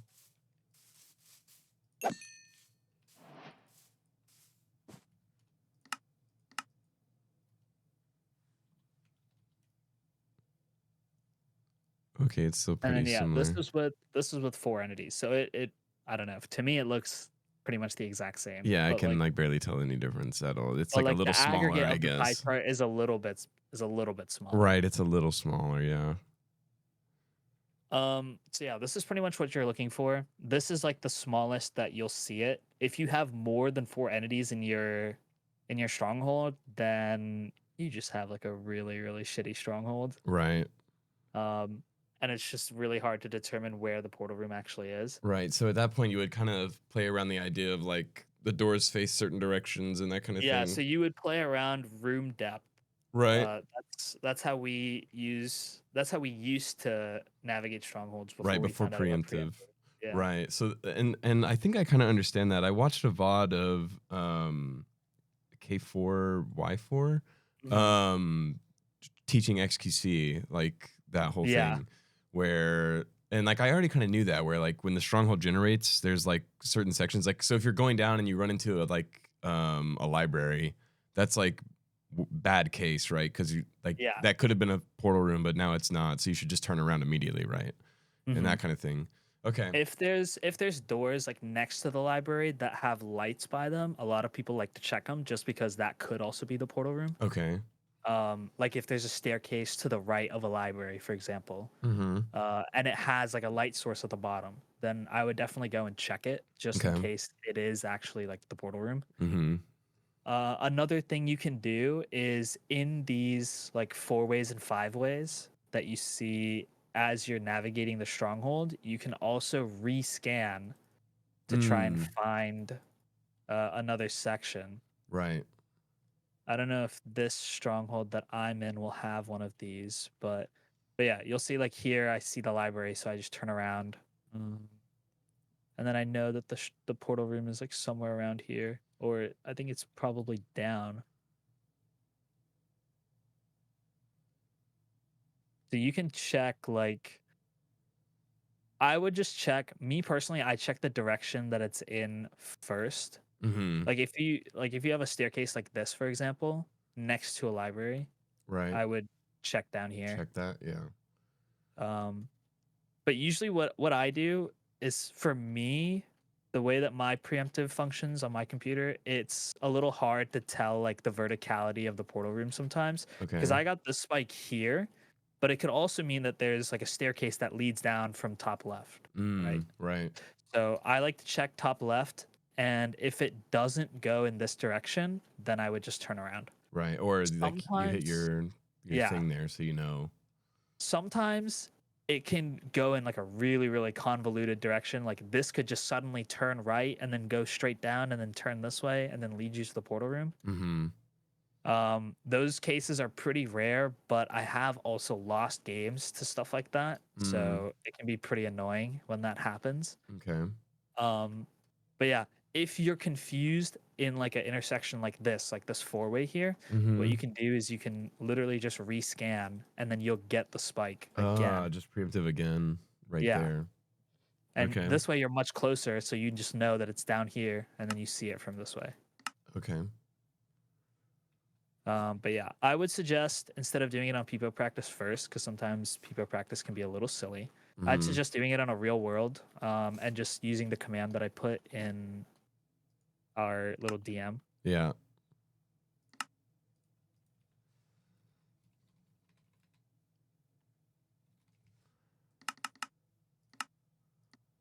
I think you can only generate like 8 or 9 strongholds before it just starts giving you the same one. Mm-hmm. So yeah. Here you can just change to creative and then Oh yeah, they get true. 4/4. Yeah. But I suggest not going into spectator just because, you know, you don't actually want to see the stronghold beforehand. Right. But yeah, this might be the only stronghold that's like a little messed up because you dug down to it. It also has a mine shaft in it. Oh yeah. So this one might be a little messed up, but we can still try it. So you want Oh to yeah, make yeah, sure wait. that your settings 30 30, FOV, 80, 8 50. render distance, and then 50 entity distance. And then you're basically just, you want to stand a little bit up front. Like you can block off this water, I think. Oh my god, Yeah. this 30 FOV is actually crazy. So I should stand. Oh, let me get my positioning. You should stand like in the middle. Oh, like here. Yeah, like here. Okay. So that way you just have the most area and you can move around a little bit so that your crosshair isn't touching the blocks. Right. I would also suggest doing it in survival just so that you can stand a little bit closer. Oh yeah. But yeah, now at this point, you just want to move, you just want to look around and constantly refresh your pie chart. So you can look around like a little bit faster. Basically, it just gives you like an idea of how your spikes are going to look. I'd also suggest like looking up and down as well. Because Okay. sometimes the portal room can be like a little bit lower, or if it's up top, you won't necessarily get it if you like scan straight. Mm-hmm. So I would look a little bit top left here because I saw a decent spike, I think, with 2 entities. Move up a little bit. Oh, I just Oh, got doinked. Oh, that's okay. crazy. And then just keep rescanning. Yeah, like here, for example, like right This here, right here, yeah.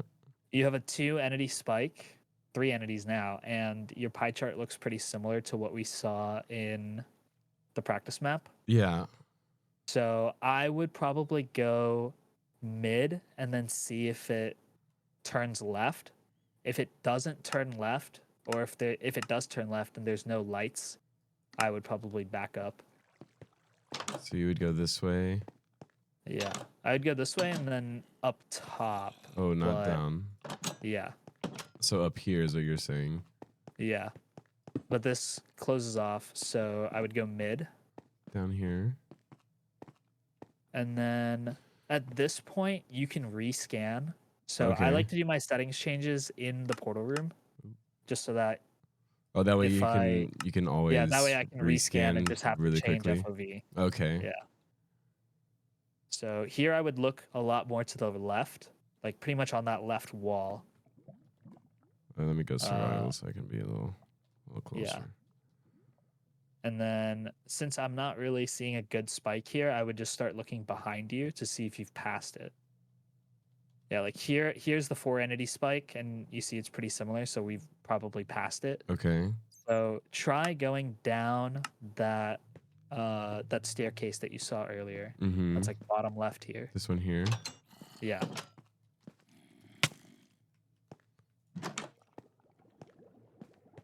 So this is probably top left then on the main area.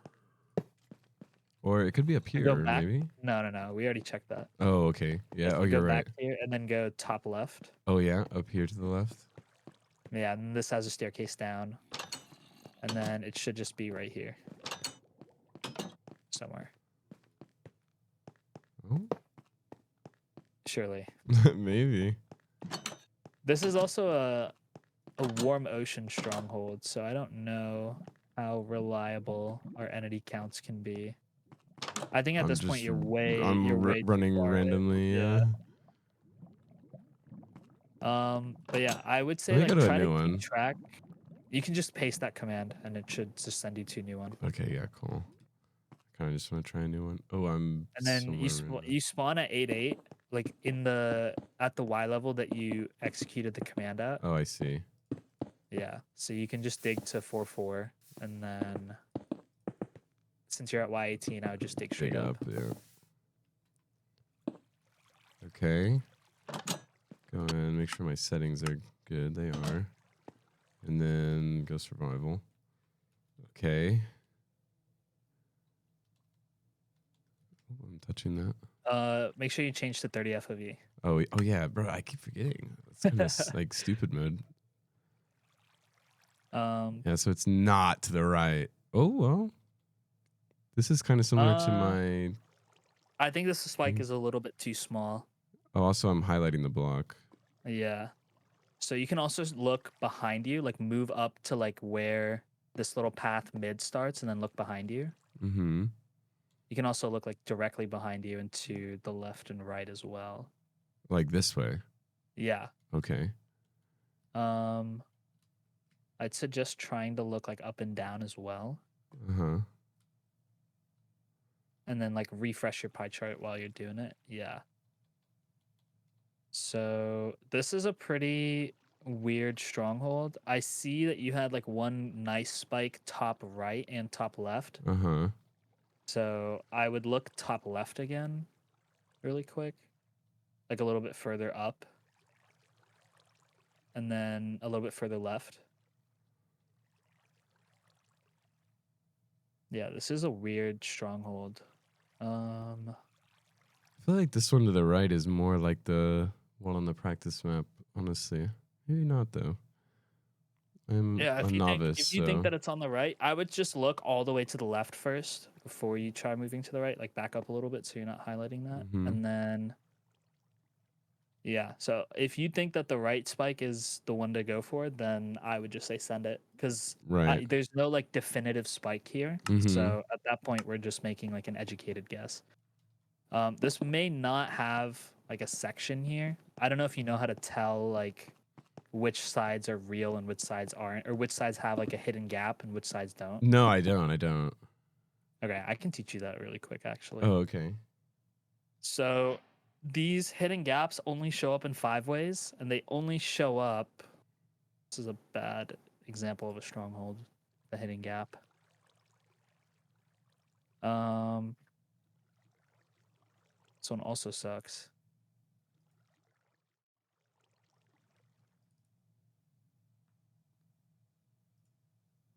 Dude, just give me a gap. Like, okay, well, I'll just explain it. Okay. So if you have a hidden gap, this wall right here will be entirely stone. Oh, okay. Um, like this section where there would be an entrance, it'll be like indented in one, and it'll be entirely stone. That way, you know that there's an actual gap here. Oh, okay. Same thing. It can happen. Same thing on this side, like on the top. Mm-hmm. That's how you know. Like if it's like this, then there's like 100% a hidden gap here. Oh, okay. So I'll Wow, see. okay. I'll see if I can find a stronghold that has one, so that I can actually show you. Yeah, like right here. Okay. So this one, I don't know what this wall is doing right here, but this side is guaranteed. Well, I think maybe because this part spawned here, Mm. but usually it's like 3 wide and it'll actually be there. Right. Let me see if there's another 5-way that has a hitting side, maybe. Yeah, like here. You can see it. Like Mm-hmm. this side has 3 blocks, and if I dig up here, Mm, this then is a hidden there's a hidden area. area. Oh, okay. It's the same thing with this. This should have a hidden area behind it as well. Yeah. Mm-hmm. So if you Wow. see that it's like indented one and has like any level of stone, I don't know what was going on at starter here, but that should have also been a hidden wall. But yeah, here's also like a good example. Like this side is indented, has a bunch of stuff. There's gonna be a So hidden there's a section hidden here. section here. Oh, wow. And then Okay. this side is indented. This side's gonna be hidden. Oh, wow. Okay. Yeah. So anytime you see these little indents, that you know that there's a hidden area here. Okay. Yeah, that's insane tech to be aware of, actually. Yeah, it's really really nice. There was like a lot of people were worrying about like some requirement that it has to be you have to be facing like west or east or something like that. Mm-hmm. But it really doesn't matter. Like as long as I think the indents only really spawn if there is The like a conditions hidden are like met or yeah whatever. Yeah. yeah. So I don't think like the direction you're in really matters. I just don't know why this is not real. I'm not gonna lie to you. Mm. Yeah, it's a freaky I think it's Minecraft because stronghold. That this was tunnel. supposed to spawn here. Mm. Because this tunnel spawned like at the starter staircase. So Yeah, maybe it just spawned like 2 blocks it off just or spawned something. off. Yeah. Well, the portal room might have moved it or something. Yeah. Yeah, maybe. But yeah, you can if you ever come to like a section and you hear the silverfish spawner, then You just dig to it, or unless you know that it's like on the same level as you, I really wouldn't dig to it. But I would like start moving in that direction and right. seeing if there's a path here. So it's like here, I know there's no path, so I would try to go this way and then look down, and then here you can hear it again, and it's just right here. Mm-hmm. Sometimes it may just be faster for you to dig to it. So it's like if I think me personally, what I would have done is since I come back here and there's nothing here, I would have just gone back and tried to dig to it. Mm-hmm. It might not have been the right play here because if you dig this way, then you have to wait and see until you hear either lava pops or you hear the silverfish spawner again because you're not going to see it. Like you're 1 block a little too high. Mm. But then if you break the block, obviously like you're right over the portal room. Right.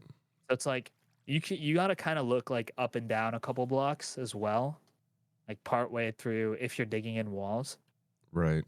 because it can be like It could be up, down, above. like to the Right. left or to the right. If it's to the left or to the right, you'll see it on your subtitles. Mm-hmm. But if it's up and down, then it'll just Just have show to suss like it out, kind of. yeah, it'll show like your sounds like constantly flipping from right to left, like it does on my footsteps, Right.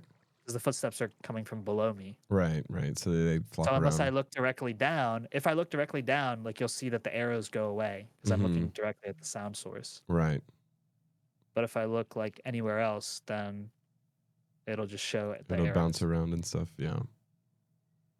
But yeah, what I like to do to warm up and stuff is just run strongholds and just like try to do preemptive. Like I have all my settings already set, so all I have to do is just walk through the door and then I will look around. Um, and I see this spike back here. So as soon as I see a spike like that, I'm going. Like Mm-hmm. I'm just trying to find like the most direct path here. I don't think it's down here, but I hear it, so it's probably just this room above me, which is right here. Mm. Wow. GG. So yeah, you can kind of use it as like an aid, even if it doesn't take you like directly to the stronghold or Mm-hmm. directly to the portal room. Right. It can just help It'll you put you in the right get in the right direction. direction. Yeah. In the right Yeah, like section, at least, hopefully. yeah. So the idea is hopefully you get close enough with preemptive to where you don't have to um like guess where the portal room is. Like here, oh shit. Here it's like I got a good spike here. Like this is Mm-hmm. my good spike. Right. So I would just go down here. I would go this way and check first. Even though I see the library there, I would just check this just to make sure. And then I see that there's light down here, and then it's just straight down. Yep. Nice. But yeah, Okay. Yeah, I think I'll definitely spend a bunch of time just resetting on this over and over again, like yeah, practicing the preemptive you and can either going in do that it. practice world, like Yeah, you can getting my either do numbers it in down. the practice world or you can do it in Peepo practice. I think it's a lot easier in Peepo practice. Right. I just like doing the old school method because it actually like generates the full world and everything as well. That's true. Yeah. Um, and it gives you like a slightly better idea of your numbers. Like here, I have a one entity spike, and then I also have like the pie chart for one entity, so I Mm-hmm. know that it's in this direction. It could be bottom left down here. Um, yeah, and it's just right here. Like I happened to get a spike that was actually over here, and it was one entity. So this might have been like a chest or the library or something else that was here, Mm. along with an extra mob because it was obviously just not in that direction. Like it was just back here. Right. Like you saw, I got this spike back Mm-hmm. here. This is like guaranteed portal room spike for me, Right. right? But you can kind of make inferences like uh you can kind of just guess and see um where you should go. Like sometimes it's more ideal to try and go low because I saw that this was like lower. Um I chose to go down the stairs, but if I went up here and I got that spike up here, then I would have chose to go this way. Mm. Obviously, this would have been wrong because I just didn't look at the right spike. But sometimes it can be hard to tell what spikes are real and what spikes aren't, Mm-hmm. especially if you have a mine shaft. Right. But unfortunately, you're not immune to fake spikes, even if there isn't a mine shaft, because there's like no Right. mine shaft There's in sight. chests But and this is stuff. here, Right. right? There's Like like a this whole billion bunch of mobs in mobs is that. there. Yeah. There's both libraries here and a bunch of mobs here. So this could also like mess it up. Mm. And this is with me like spawning in the stronghold. Right. So If you dug it down, it would only be like gets even yeah, it worse. only gets worse if you dig down. So I do have a question for you that you can probably answer easily. Where Yeah. should I be building my like I Spy portal at in the Nether? Like what Y level should I Like Y be? level, Yeah, yeah. I would say 40 or below. 40 or below. Okay. Yeah.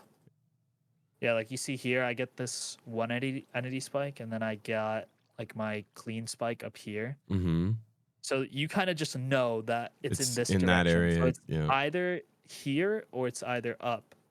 Most of the time, rushing it down mid is not a bad play, but if I'm down this far already and I know that it's Hannah, thank you for more the upwards, raid. I would just back out and We're then go the other way. Sensei Switch is Like teaching even us tech this, right now. We're learning right? how to This speedrun is better. just it. That's crazy. Oh wow. But yeah, sometimes you can get led astray a little bit by your spike. Like me personally, if I saw this in like a sub 10 run, I would have just gone this way Right. and I would have just been wrong, right? Mm-hmm. But it's like you would have heard it. Mm-hmm. And so you can go this way and kind of try to navigate it. I think this is really rough because this also has a mine shaft in it, Right. um, which is probably why I got the spike lower down or higher up than it was. But this also goes down. So it's like if you know that this goes down, like if you see the staircase, then I would probably just back out and try and see if I can hit it Try and mid. head mid instead. Yeah. Yeah. Okay. Yeah, and I have noticed whenever I get like just completely lost in the stronghold sometimes that what I did is I went like too deep.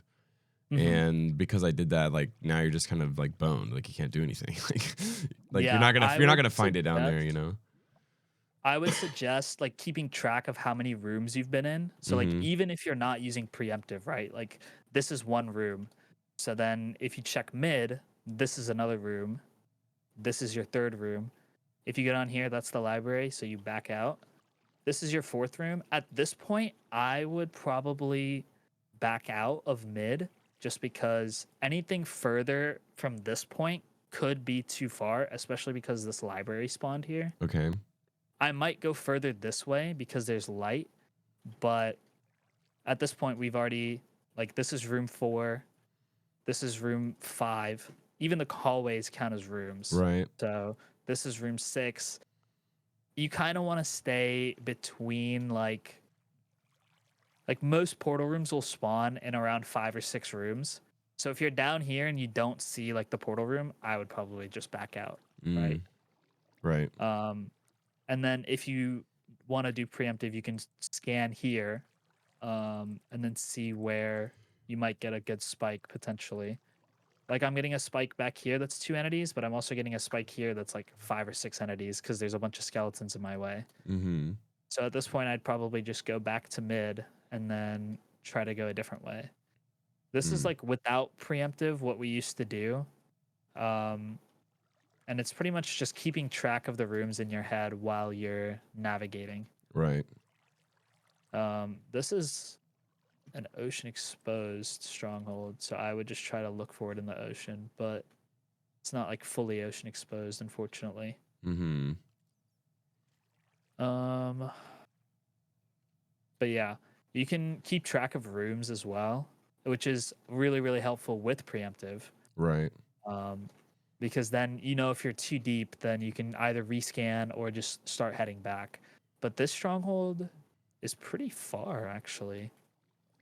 This is what, 2, 3, 4, turn here, 5. I don't know where I saw this, but it's like down here somewhere. This What is one's this? like How do you scuffed. get It's here? like detached. Yeah. This one's giga scuffed. Oh, yeah. So, where was I? I don't even know. So, yeah, so this would be 1, 2, 3, 4. You would go this way, which is 5, 6, 7, 8, 9, 10 portal room. I Mm. think That's got to be like generally really high, right? it is pretty rough. Like this 10 room stronghold is pretty rough. Most of the time you'll see the portal room in around like 4 or 5 rooms. Okay. But it has the possibility to spawn like at Anywhere, 10 right? or at 10 or 11 rooms. If you're going like 13, 14 rooms deep, you're usually just never going to find a stronghold there. Right. You're just too far. Yeah. So a lot of people like to turn back at around 7 or 8 rooms just Mm-hmm. because, you're hitting like the upper limit of where Right. Will this even portal be room can spawn. right. So yeah. Um Again, like I like to just go up and down and like search around the walls. And if I see a spike that I like, I will look at my entity counter and see if it's like one that I need to look at with my entity counter. Here, I'm not really getting any good spikes. I don't know if this is just an unlucky stronghold or.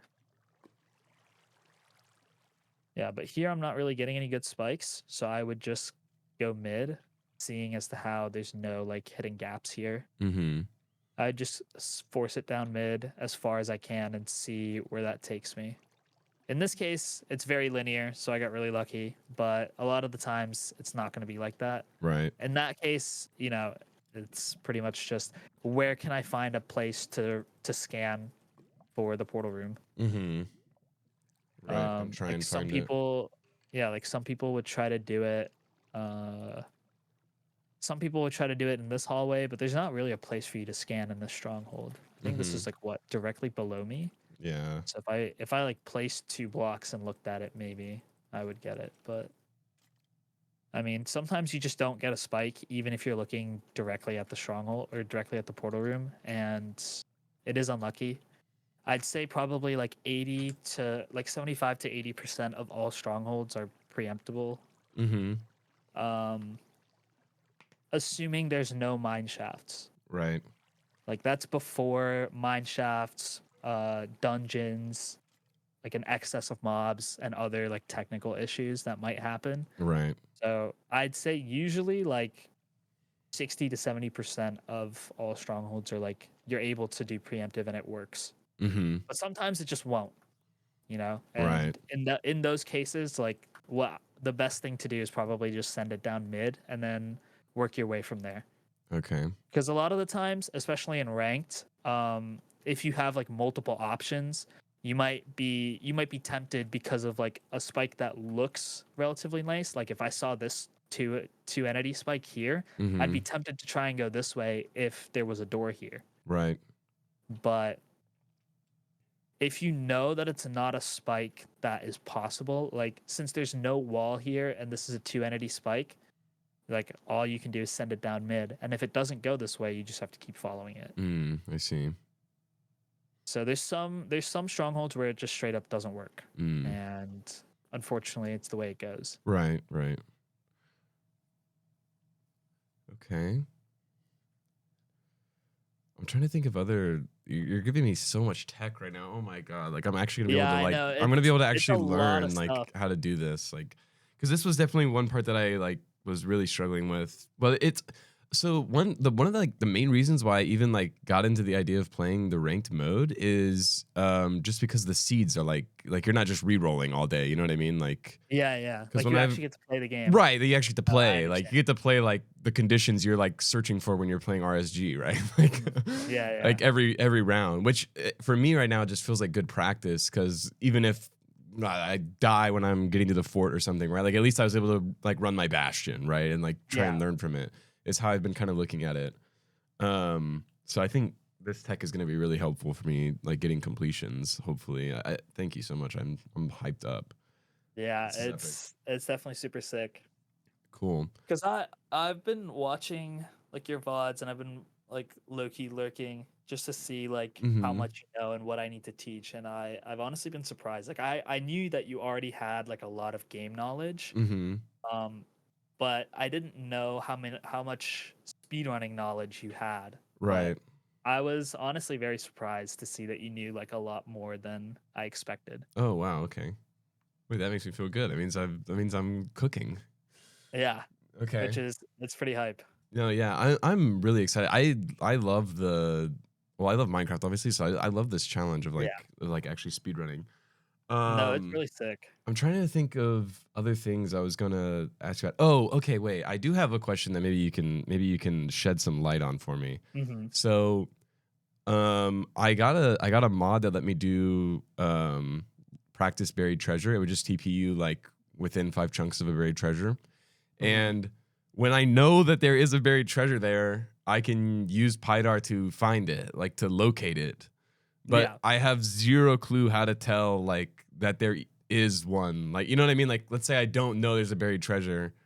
How do I know like, oh, there is a buried treasure here? Like, this is definitely a buried treasure. Like, So honestly, that comes with just playing the game. Like People okay, Practice also has like a mapless split. So okay, this will just spawn you on an island with a buried treasure within like 5 or 6 chunks of you. right, So what I do is I keep my render distance on 8. I use the same settings for mapless as I do preemptive, okay, except my FOV is on normal. okay, So when I spawn in the world, this is what my settings are.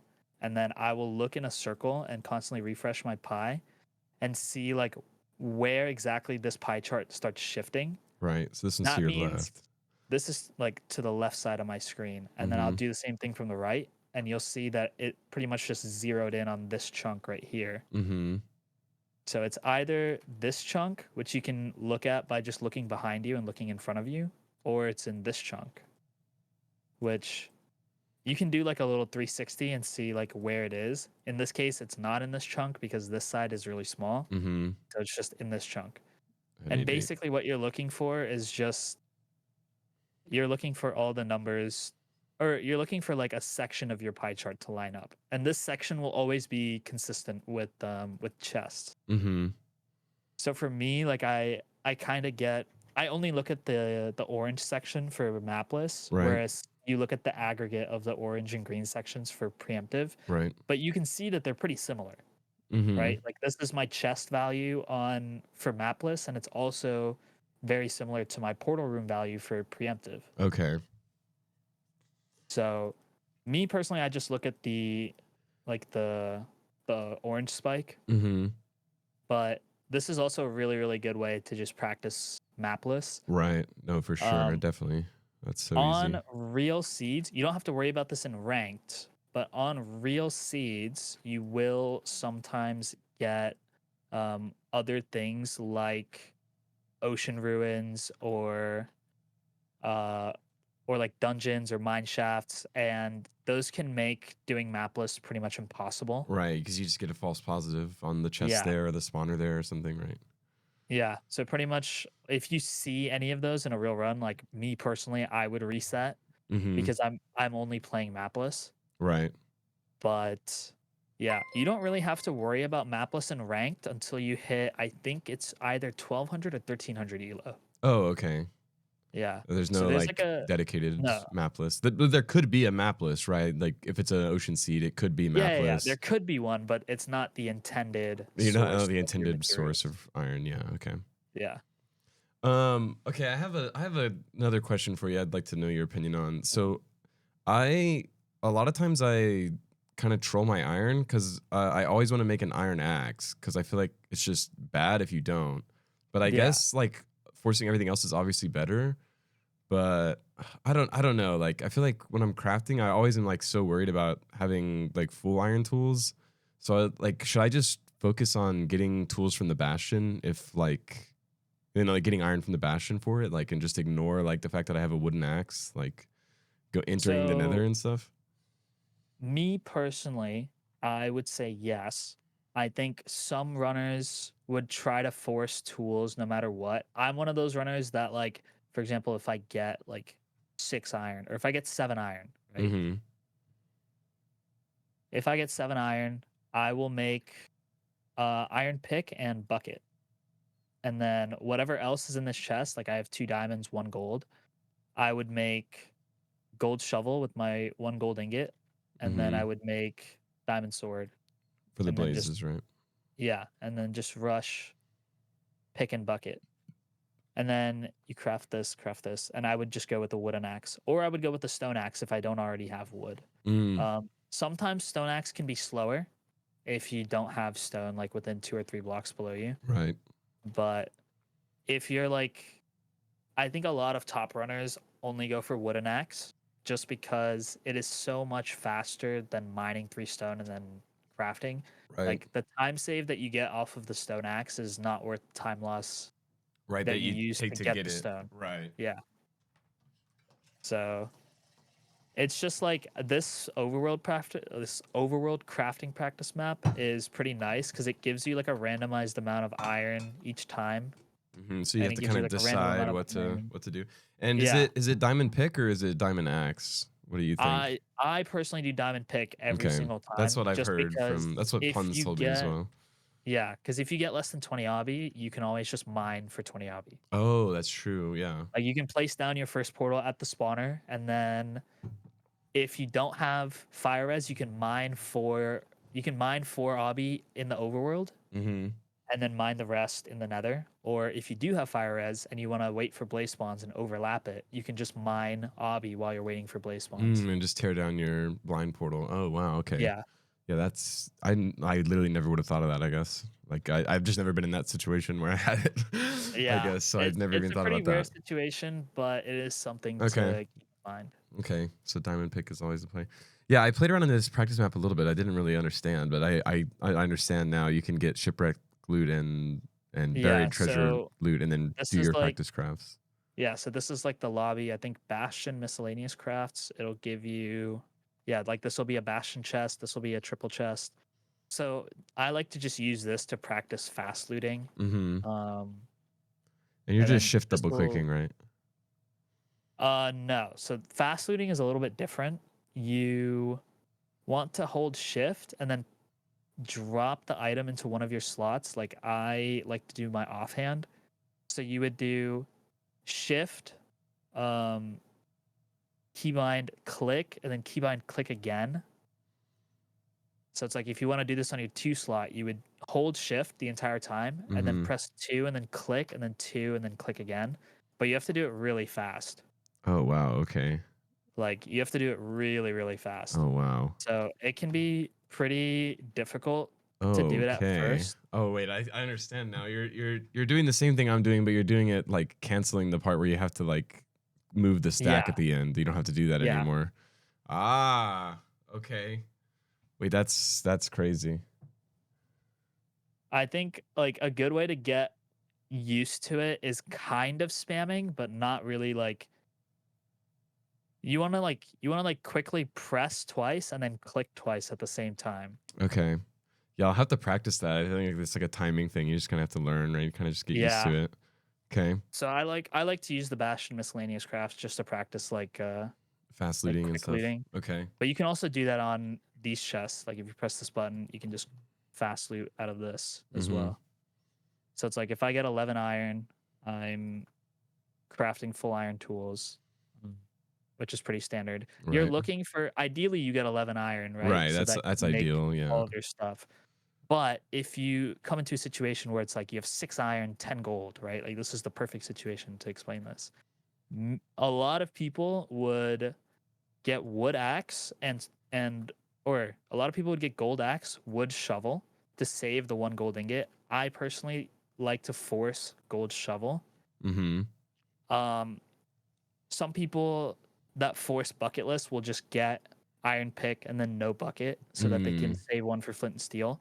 I don't really like doing that because it makes enters a little less consistent because not all ravines you can do bucket lists on. Mm-hmm. So I'll just make a gold pick and hope that I get iron in the bastion. For your iron Uh, pick. yeah. Okay. It can be a little bit slower, but you'll enter a little bit faster because you're not, you don't have to You don't have to wait bucket on, list or whatever. yeah, you don't have to Mm. hope that you get a good ravine for bucket list, or you don't have to like woodlight or do Okay. flintless. Right. Um.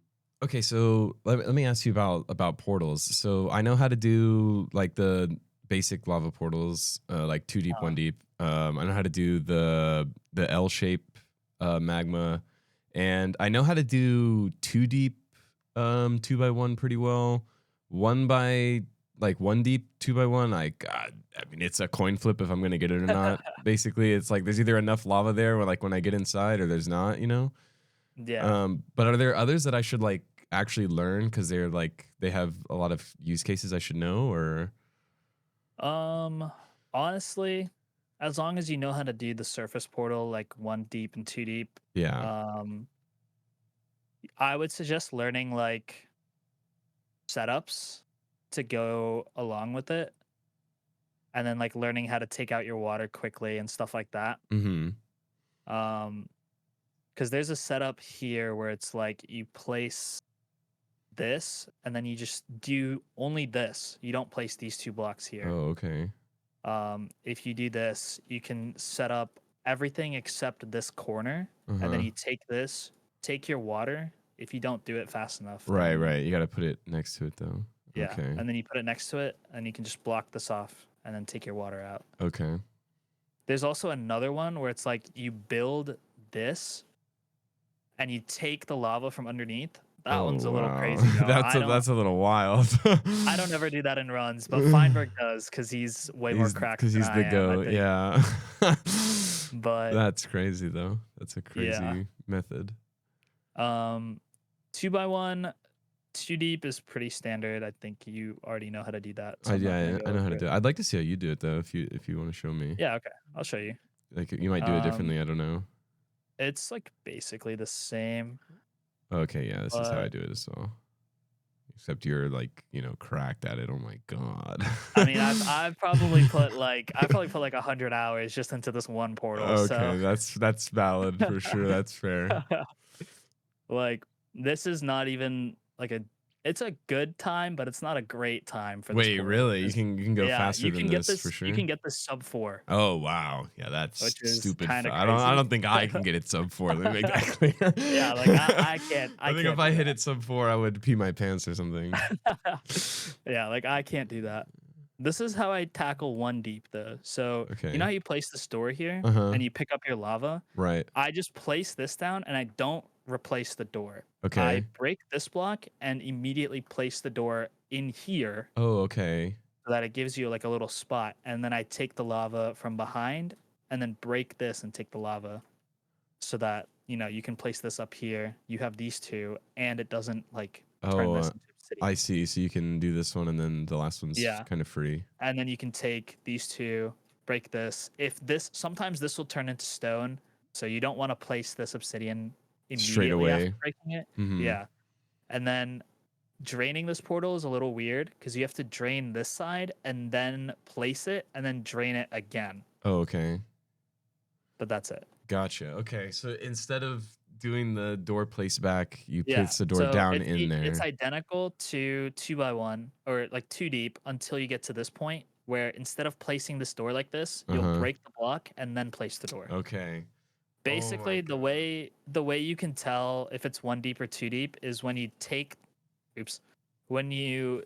the lava, you'll see like stone for a glimpse of a second, Right. and then you can just place if you know that.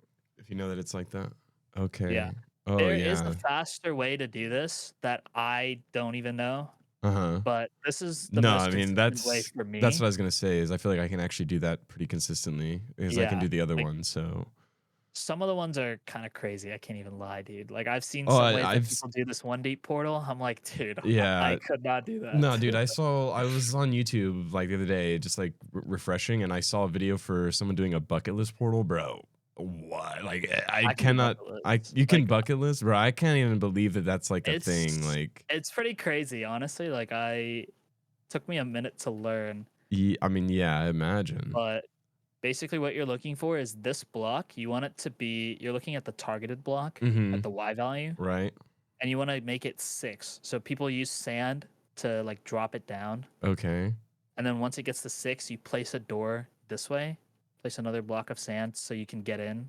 If you get the insta tick, it's unlucky, but that just happens sometimes. Uh-huh. And then I wish I had like a no fog mod here, but this is like directly to you see where the lava's flowing? Mm-hmm. I want to place blocks right where the lava is flowing. And I can do that because there's obby on the floor. Above, right? I can't even tell where I'm looking at. Yeah. And then I place a block directly behind me and then a door on this block. And this Okay. is like the start of your portal frame. Okay. I think I misplaced one of these blocks.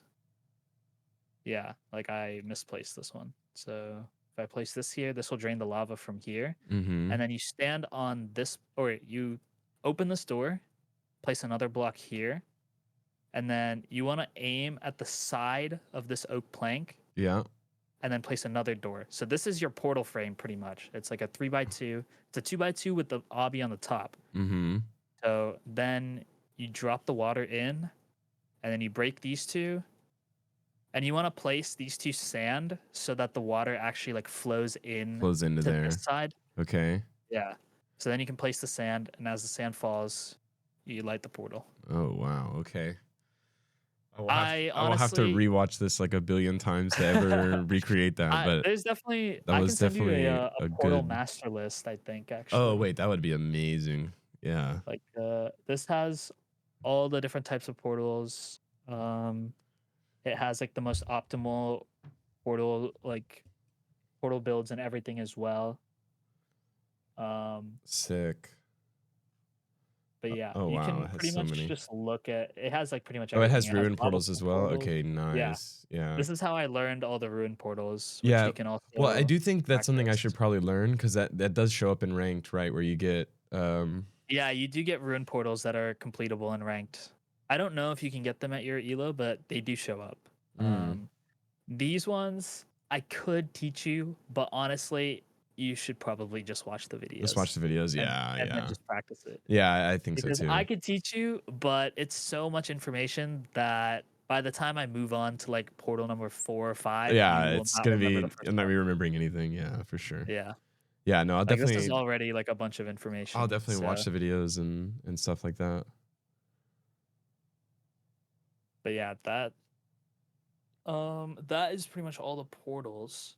Okay. Is there anything else that you would like to learn more about? Um, I don't know. Like, I feel like stables has been my antithesis. So you going into detail on that was so good. I can go Um, into detail on the other bastions as well if you still have time. I um, don't know. I don't know how much extra I time you do. have. I will say I have to leave in 15 minutes. I Okay. have to be gone. Yeah, So yeah, that's I don't fine. have a lot of time. But I can um, probably show you I can show you different housing routes really quickly. Like how to yeah, sure, start. sure. So on I don't know if you how housing, to start I manhunt housing. yeah, I do know how to manhunt housing, but I don't do it. I prefer to go to the top. I just like Mhm. I clear it better. I feel like when I go to the top, but I understand manhunt where you break the middle chest and then run straight to that chest in Yeah. the back right, right? Yeah. Like a lot of the time I only do manhunt if the floor is like completely solid, like Not if there's lava, no lava floor. Yeah. right? If there's a lava floor, you can still do manhunt, but what you would do is instead of going straight down there, you would go up these stairs and just Mm-hmm. block off here as if you're doing top down. Okay. Oh, I didn't know about Um this spot. What? Wait, so yeah, there's so more this gold here? yeah, there's 3 extra gold blocks here. This is what I wanted to show you because Okay. you'll also do this for top down. Yeah. Well, apparently I didn't do it for top down. I didn't even know it was there. That's crazy. Yeah, so if I spawn at the top here, This is pretty much your standard Little drop down. housing setup. You loot all this, and then I like to break this chest. You'll run down here like you normally do. You can open this up as well if there's another rampart to that side, but there isn't. So then you want to stand here and block this off. Some people do it here. I like to do it there so that the piglins just don't have an opportunity to get here. They can 'Cause never sometimes get they get close to stuck you. here. Yeah. Yeah. And then you place these 2 blocks here, and you mine 1 and 2, and then there's 1 gold block here, right under this chiseled blackstone. If you break it, sometimes pigs will fall down, and then if you want to let them down, you always want to break the bottom block first. Right. Because if you break this top block and let them stand here, They're they coming can over like there. sometimes, yeah, they can sometimes come towards you. Right.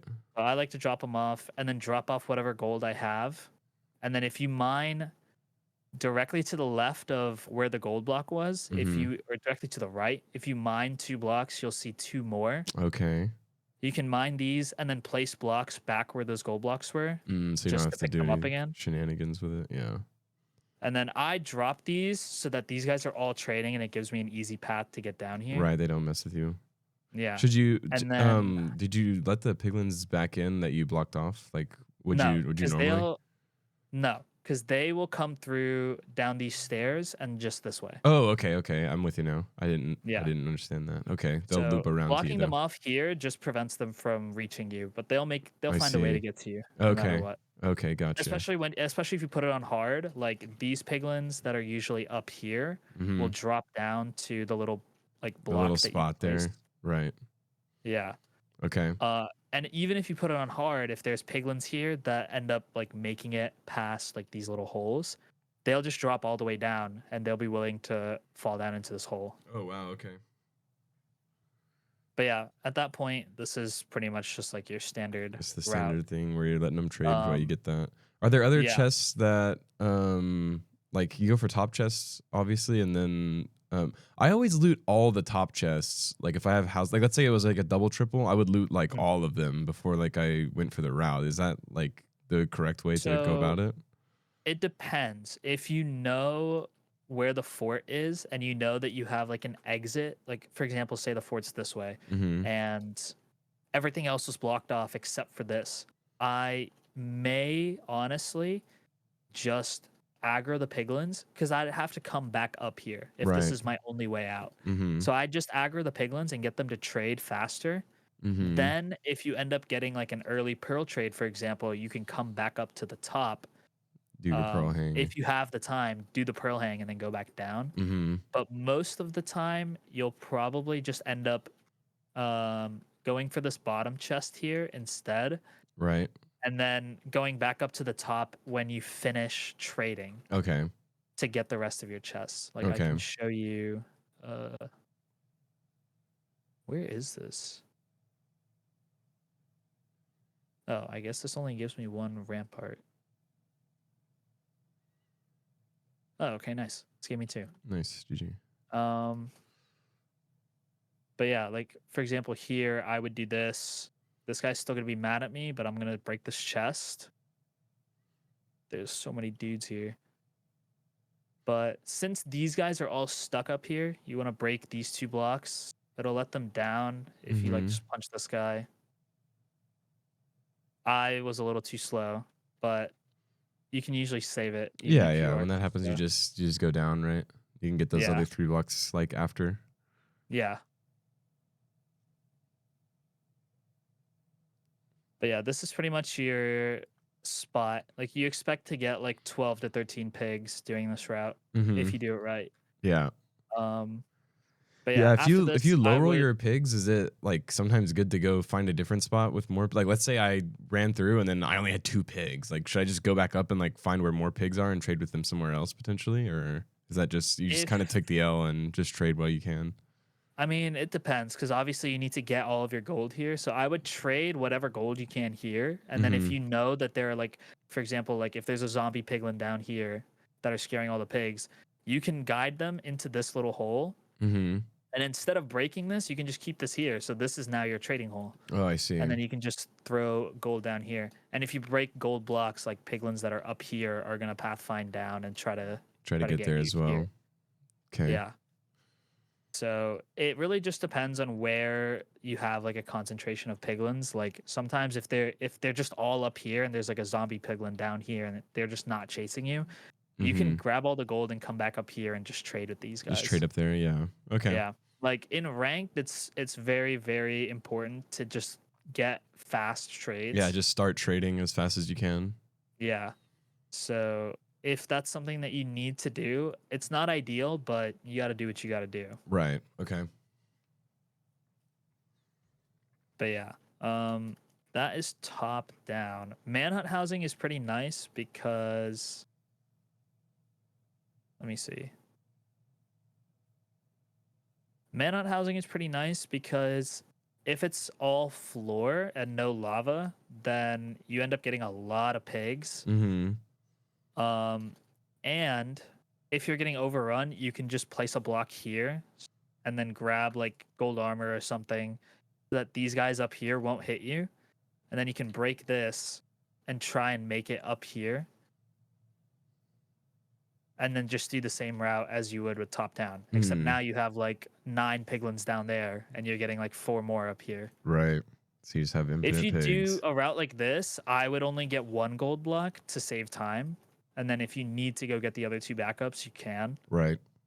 But If you since don't, you've spent extra whatever. time like going up there, I wouldn't suggest getting all 3. I think in your elo it's okay to get all 3, but as you start getting faster and faster, you may only want to get like 1 or 2. Mm-hmm.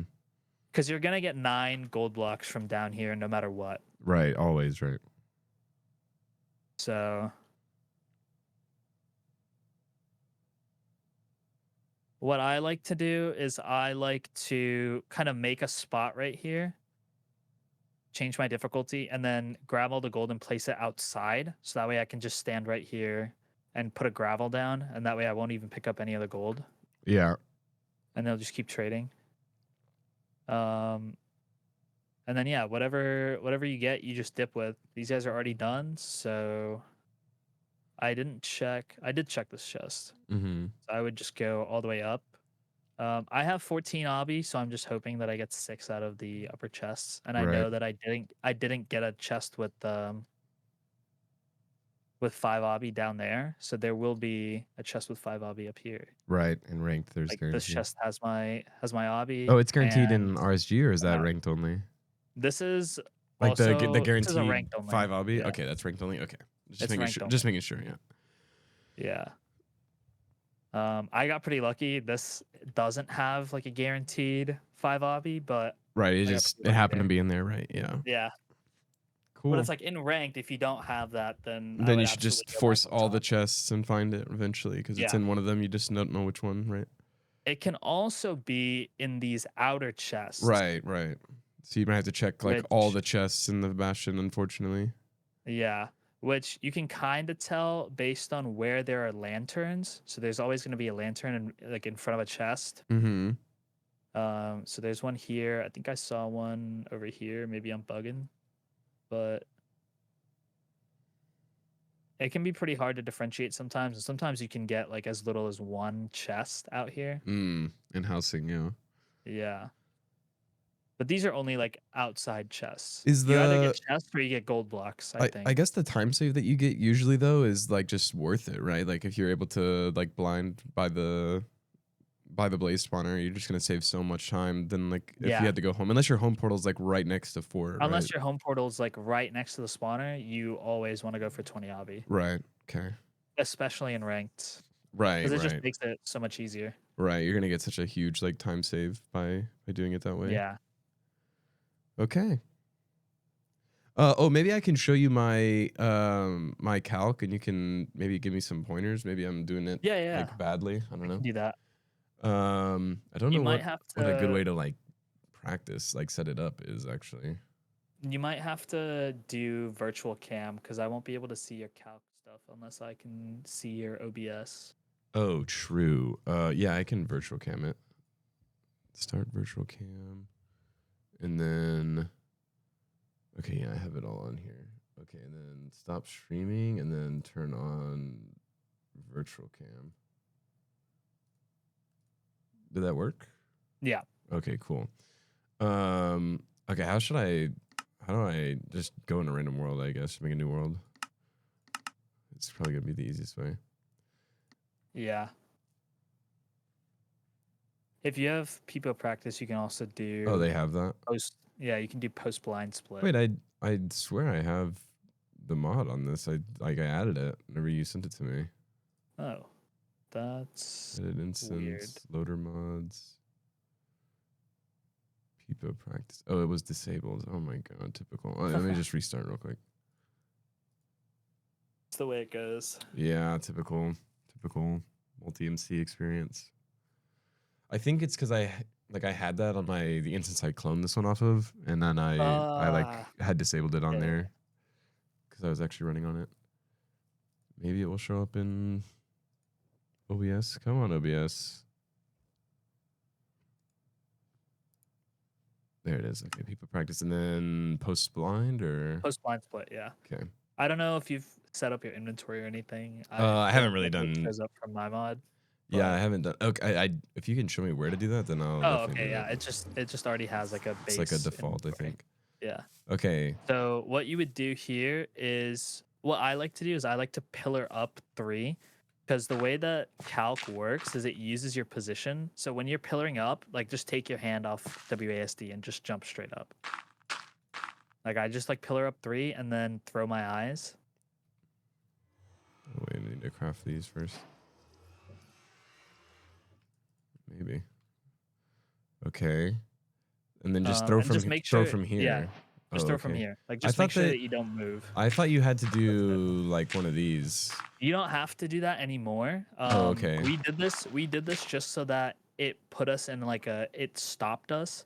Mhm. But we found out that vertical velocity actually stops you from moving horizontally. Oh, So I if you're see. So if you if you jump like jump straight and up. if you jump and throw an eye, like it won't actually desync.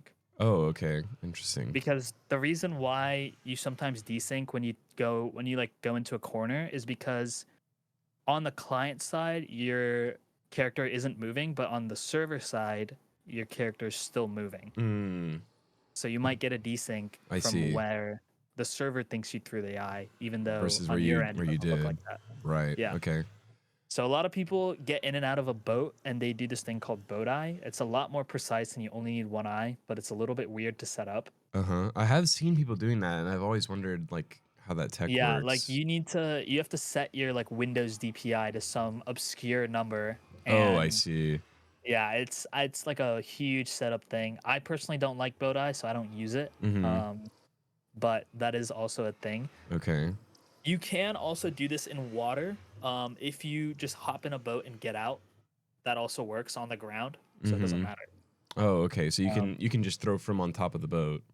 Yeah, so you just need to hop in the boat and then shift out, and then you can throw the eye. Okay. This So is if you what throw I this eye, then you'll go. zoom. I don't know what the settings are for 4K. It might be 36 FOV. Oh, Let me wait. see. Wait, I Let always me just see I if I always just can- do it on 30. Wait, There it is a works. difference. I get a 100% like sometimes as well. Yeah, but there is a difference. Like if you're using the zoom, then I'm sure you've seen. Have you seen the subtick diagram I of like have how the pixels align on the eye? I watched that video. Did I understand? I don't know, but like I have seen that before. Like I know what you're talking about how the pixels like Yeah. when you actually do it, like the number of pixels you can see or whatever, even if you're zoomed, is like different based on your like how big your screen is, right? Like how big you're playing on. That's my understanding. Yeah, pretty much. I'm trying to look for the picture. I don't know if I'm gonna be able to find it in HPG here. There's so many people use boat eye now that it's like a little silly. Yeah. So this should give you all of the stuff.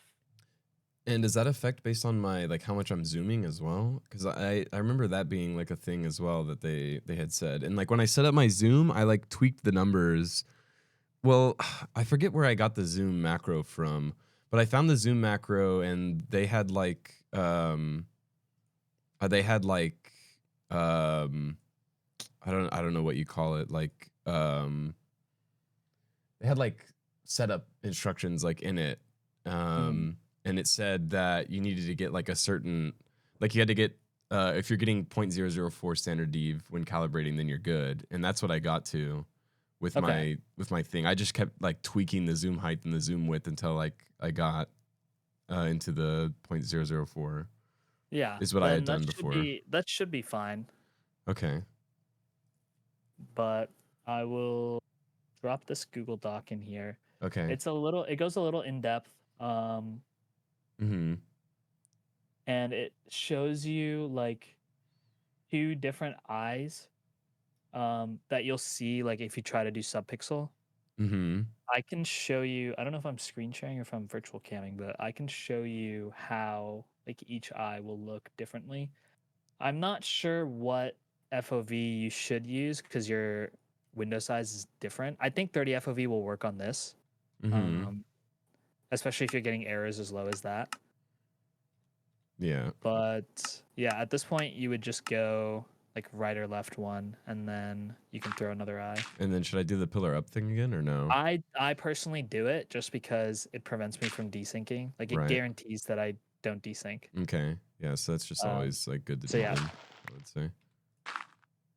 so now you can throw another one, and then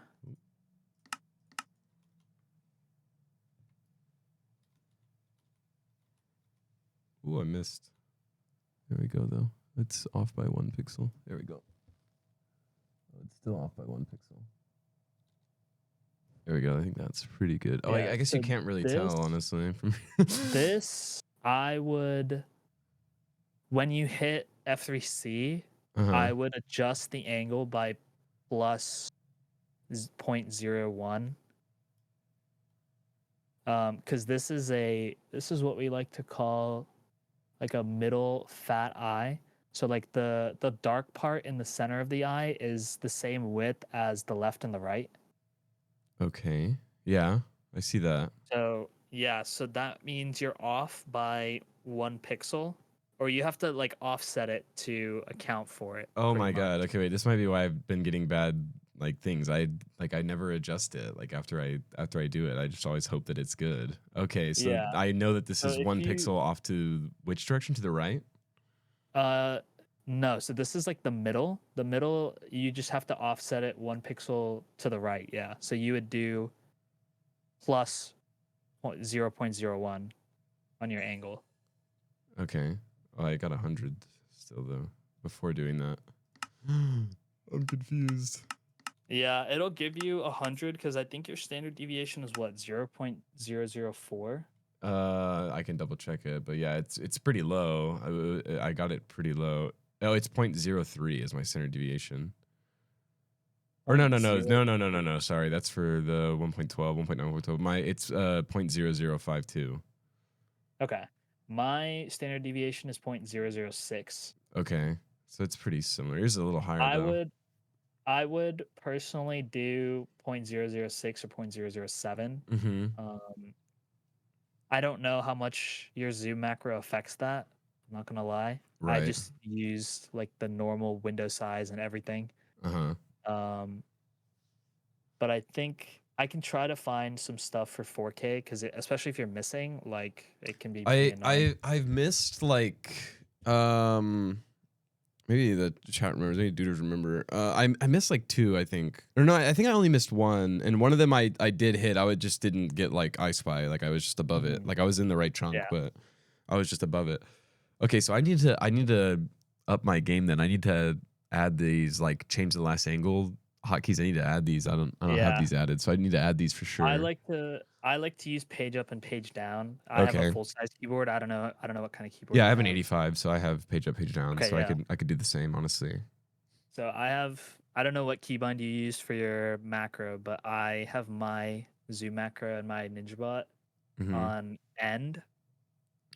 Oh yeah, And I then don't know why I haven't set it to that. I have it on J right now. Mine's J. It's like a really random key, but I mean probably easier to hit while you're changing settings. Like for me, I have to take my hand off my mouse and then go back Hmm. on it. Yeah. So maybe J is a better one. Maybe I might steal that from you. Okay, GG. Okay, yeah. So I should have changed this last angle by +1, right? Is going to the right always Yeah. +1? I assumed. Yeah. Okay, I'm gonna So make that page up. if you see that the middle part of the eye is the same, like if you open the Google Doc that I sent, the Yeah, yeah. subpixel guide, the first picture in there is the same as the eye that you got. Right. Um, where the middle section is the same width as the two outer sections. Mm-hmm. If you scroll down to the next page, you'll see an eye where the left section is Is like way bigger. bigger than the Uh-huh. other two. Yeah. That one is minus 0.01. Okay, so that one's to the left one. Yeah. And then Okay. the if you're if it's mirrored, like the second image where it's Right. like Is the right side's fat? yeah, where the right side is fat, then you just don't touch it. Okay, you just leave it still. Yeah. Okay. And then okay, so these are the only two like edge cases then. hmm Oh wow, yeah. So I adjusted that by 0.01 and it's still 100%. Yeah, like sometimes it won't matter, but sometimes it does matter. And, the times that it does matter, obviously, like it will make a difference. Right, right. Oh yeah, no, for sure. I can definitely see that. And then you would just go back and travel there and then Yeah. other. And then And you then you go said back, travel there. why 40 is what you said, right? Yeah, I'm Y40. just gonna do a little cheating. Just try it. See if I hit it or not. I just tried to take a screenshot, I guess. Pause. Oh, I'm already kind of on the Z. 176 negative 174, like right here. Oh, that's not creative mode. But yeah, I like to look at the targeted block over like the coordinates on the left. Uh-huh. Just because if you're on the targeted block, like for sure that you're on 176. Oh, I see. You know for Yeah. sure that you're on 174. Okay. And then like Y40, so like I would just dig down. I Yeah, flew up so you just obviously in dig down. spectator, but Mhm. You just dig down. I like to make my portal at like Y38, Y40, but you can make it up. You can make it as high up as Y45 and it'll still snap most of the time. okay. It's like Y40 is like the baseline for where it Wait. is the most effective Oh, or the okay. most like time efficient so that you're not digging too far down Okay. or you're not like digging not far enough. Oh.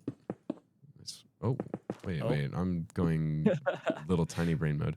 Okay. And then I was gonna ask, it doesn't matter like what orientation I build this portal in, like Yeah, as long as you're standing on the block, it as long doesn't as it's matter. on that block that it said. And it's actually, bro, Yeah. what's crazy is it's like not even on that block because I'm just kind of dumb. This block.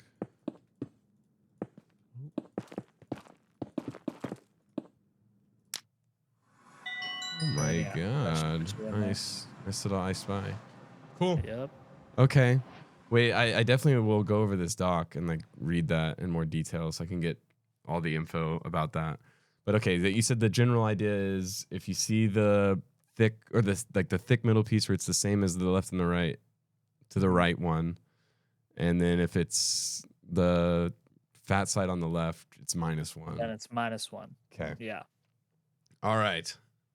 Sick. Oh my god, I have so much more info now. I feel like I'm freaking evolving right now. I'm Pokemon evolving right now. I'm becoming a new form of myself.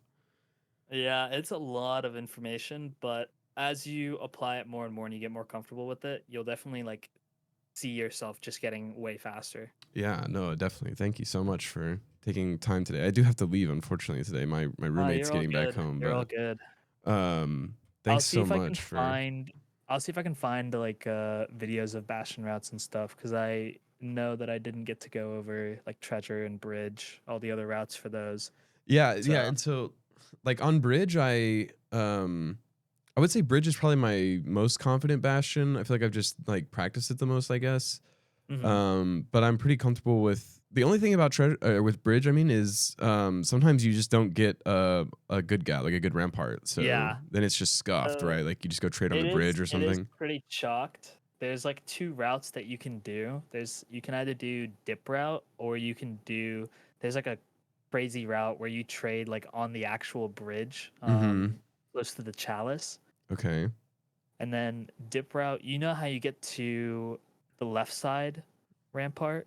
Like you bridge all the way across on that Yeah. upper section. Yeah, so on that upper section is where you would trade for dip route. I can show you those two really quickly if you'd like. Yeah, honestly, I would love to see that before I have to Um, leave. so this is double bad. It's perfect.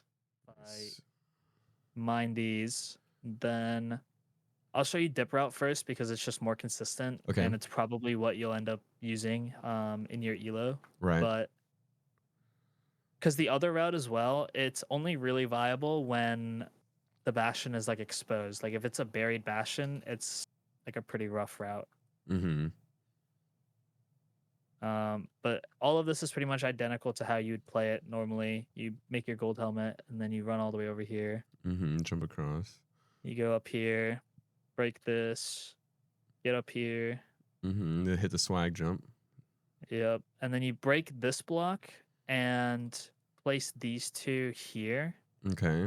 So this is your trading hole. Okay. And then you break a block, and then this gets all the guys mad at you, and then you just throw gold in here. What I should have done is I should have gotten some stairs. Should have gotten these two stairs and then placed the stairs here instead. Mm-hmm. Um, because then the pigs won't get stuck on this block. They'll just be able to path up the stairs. Right. If you want to get these guys on this side as well, there's not usually going to be guys on this side because you'll get everyone that's up here. Mm-hmm. These guys have all fallen down, unfortunately. But this is pretty much like the route Okay. for dip route. Wait, no, It's a really that's a good spot. Like it's so easy. It's yeah. like basically the And then normal you can break route. this block. You can break this block and take all of your gold and just throw it here. So that Mm-hmm. way you can place Do gravel your and stand gravel. here and Yeah. just get all the trades. Yeah. Nice. This was, I think, one of the first bridge bastion routes that we ever found out about. Okay. Yeah, no, So it that one's is, nice. I like that. I like that whole like idea yeah. behind that. This is It's pretty probably the similar. one that you're gonna use the most on double bad single, like Okay. or double single bridge. Uh-huh. But it can be pretty hard to tell. Like if you're able to tell from the chalice that it's double single, then Then it's I would just probably GG. just You do just dip go for route. that Yeah, instantly. Yeah. you Okay. just go for that. Okay. There is another route which is a little bit crazier that honestly I don't know if I'd recommend you go for, but I'll show you anyways because it's always good to know. Mm-hmm. Oh, for sure. So what you'll do is you'll break these two blocks right here. Oh, okay. Oh, this is wild. Yeah, I forgot to make a helmet, so I'm gonna do that. But you'd break these two blocks right here and set up like a little pathway and like a little staircase.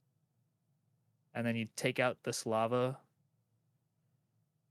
and break this block here. And then you're just throwing gold down here.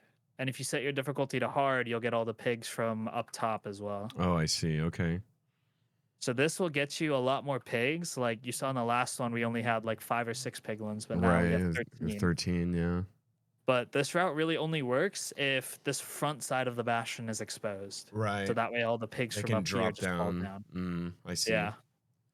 Otherwise, it's not really worth it, in my opinion. You'd be better off just doing dip route. Okay. Sick.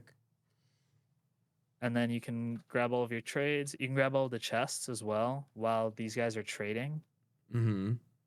And you can just hop back on this side. You don't even have to go back up. Right. You can just go around. Yeah. Like if you get an early pearl trade, you can just pearl over here. Otherwise, you can just hop around. Can I jump around? I see. And then these guys are already done. So Yeah, that's insane, honestly. Just because you had so many, you can just trade like instantly. yeah. I didn't get any pearls, unfortunately. That's But crazy. that's just the way it goes. Yeah. Yeah, that won't really happen in ranked, right? Because they kind of No, adjusted you'll it. never run into that situation in ranked. Okay. Unless you like high roll and you trade less than I think 8 or 9 gold blocks. Okay, you'll Maybe it's always get 9 or 10, trades. I don't know. But Okay.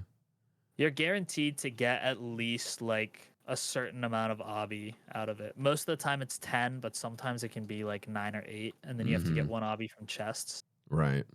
Um, Which so it is can be a little guaranteed as weird. well, basically, yeah. Yeah, pretty much. So you're basically guaranteed to get 10 obby To no get matter what 10. in Yeah. ranked. Sick. Well, thank you so much for taking some time today to give me a lesson. I have learned Yeah, of so course. much from you, and like the things you've helped me with are things that would have taken me like a year to like figure out. Am I like learning No, preemptive on yeah. my own would have been like impossible, I think, basically. Yeah, I don't know how people found out about preemptive because I would not have been able to do that. Yeah, I mean me neither. But But yeah, well, thank you so much. I had a great time. I definitely would love to do a little more after I get some more practice and kind of like learn what you've distilled to me today. I'll practice up and make sure I can do good on this at least yeah, for for you. sure. I'd be down to run this back whenever you want, honestly. Oh, thanks so much. You're awesome. You're the goat. But yeah, I told you we set you right. Yeah, you did not lie. You did not lie. You are setting me extremely right. But yeah, it is a lot of info, and honestly, like no matter how much you learn, obviously you'll just have to practice in order to get better at it. So Right. Well, and I that's a was, big part of the reason why I was even doing the like I even found out and kind of got into the idea of doing like the ranked is just because like I have like jolty and stuff and like the wall and like it's great. Don't Mhm. get me wrong, like resetting is great on the wall, but I mean It's it's pretty rough. yeah, I can't like lie. like there was one day that I think we went through like 800 resets and I hadn't seen a single beach seed or something like Yep, insane sounds like about right. Yeah. right, like, so that's why I've kind of enjoyed playing it. Cause well, I also just think right now I just need to be, like, performing runs, like, I just need to be doing runs. Mhm. If I want to, like, get better and then I could go for, like, a better RSG after I've just had a bunch of time to practice and Yeah, I whatnot. think now, yeah, there's a lot of people that are getting really, really good at RSG just playing ranked alone. Mhm. Right. Because ranked gives you those like really, really good seeds Mhm. that before ranked, when we would get those good seeds, like everybody would have nerves getting a good seed. But it's like after playing like probably like 100, 200 hours of ranked, it's like a good seed, yeah, whatever. Like you don't Yeah, get like, nervous this is on a normal. run. Right. Yeah. Yeah. And then you just play it in the same mindset that you're playing a ranked match. Right, exactly. Yeah, you just play it the same way. Cool. Yeah, no, that's what I've been rocking with. I love the whole but it's just also so annoying like when you finally get an enter on RSG and then you get there and there's no Bastion and you're like, bruh. Yeah, Like it's pretty annoying. you're like, I what was think the point? I think yesterday my session I had 20 nether enters and I only entered like 3 or 4 bastions Oh my god. Yeah, that's over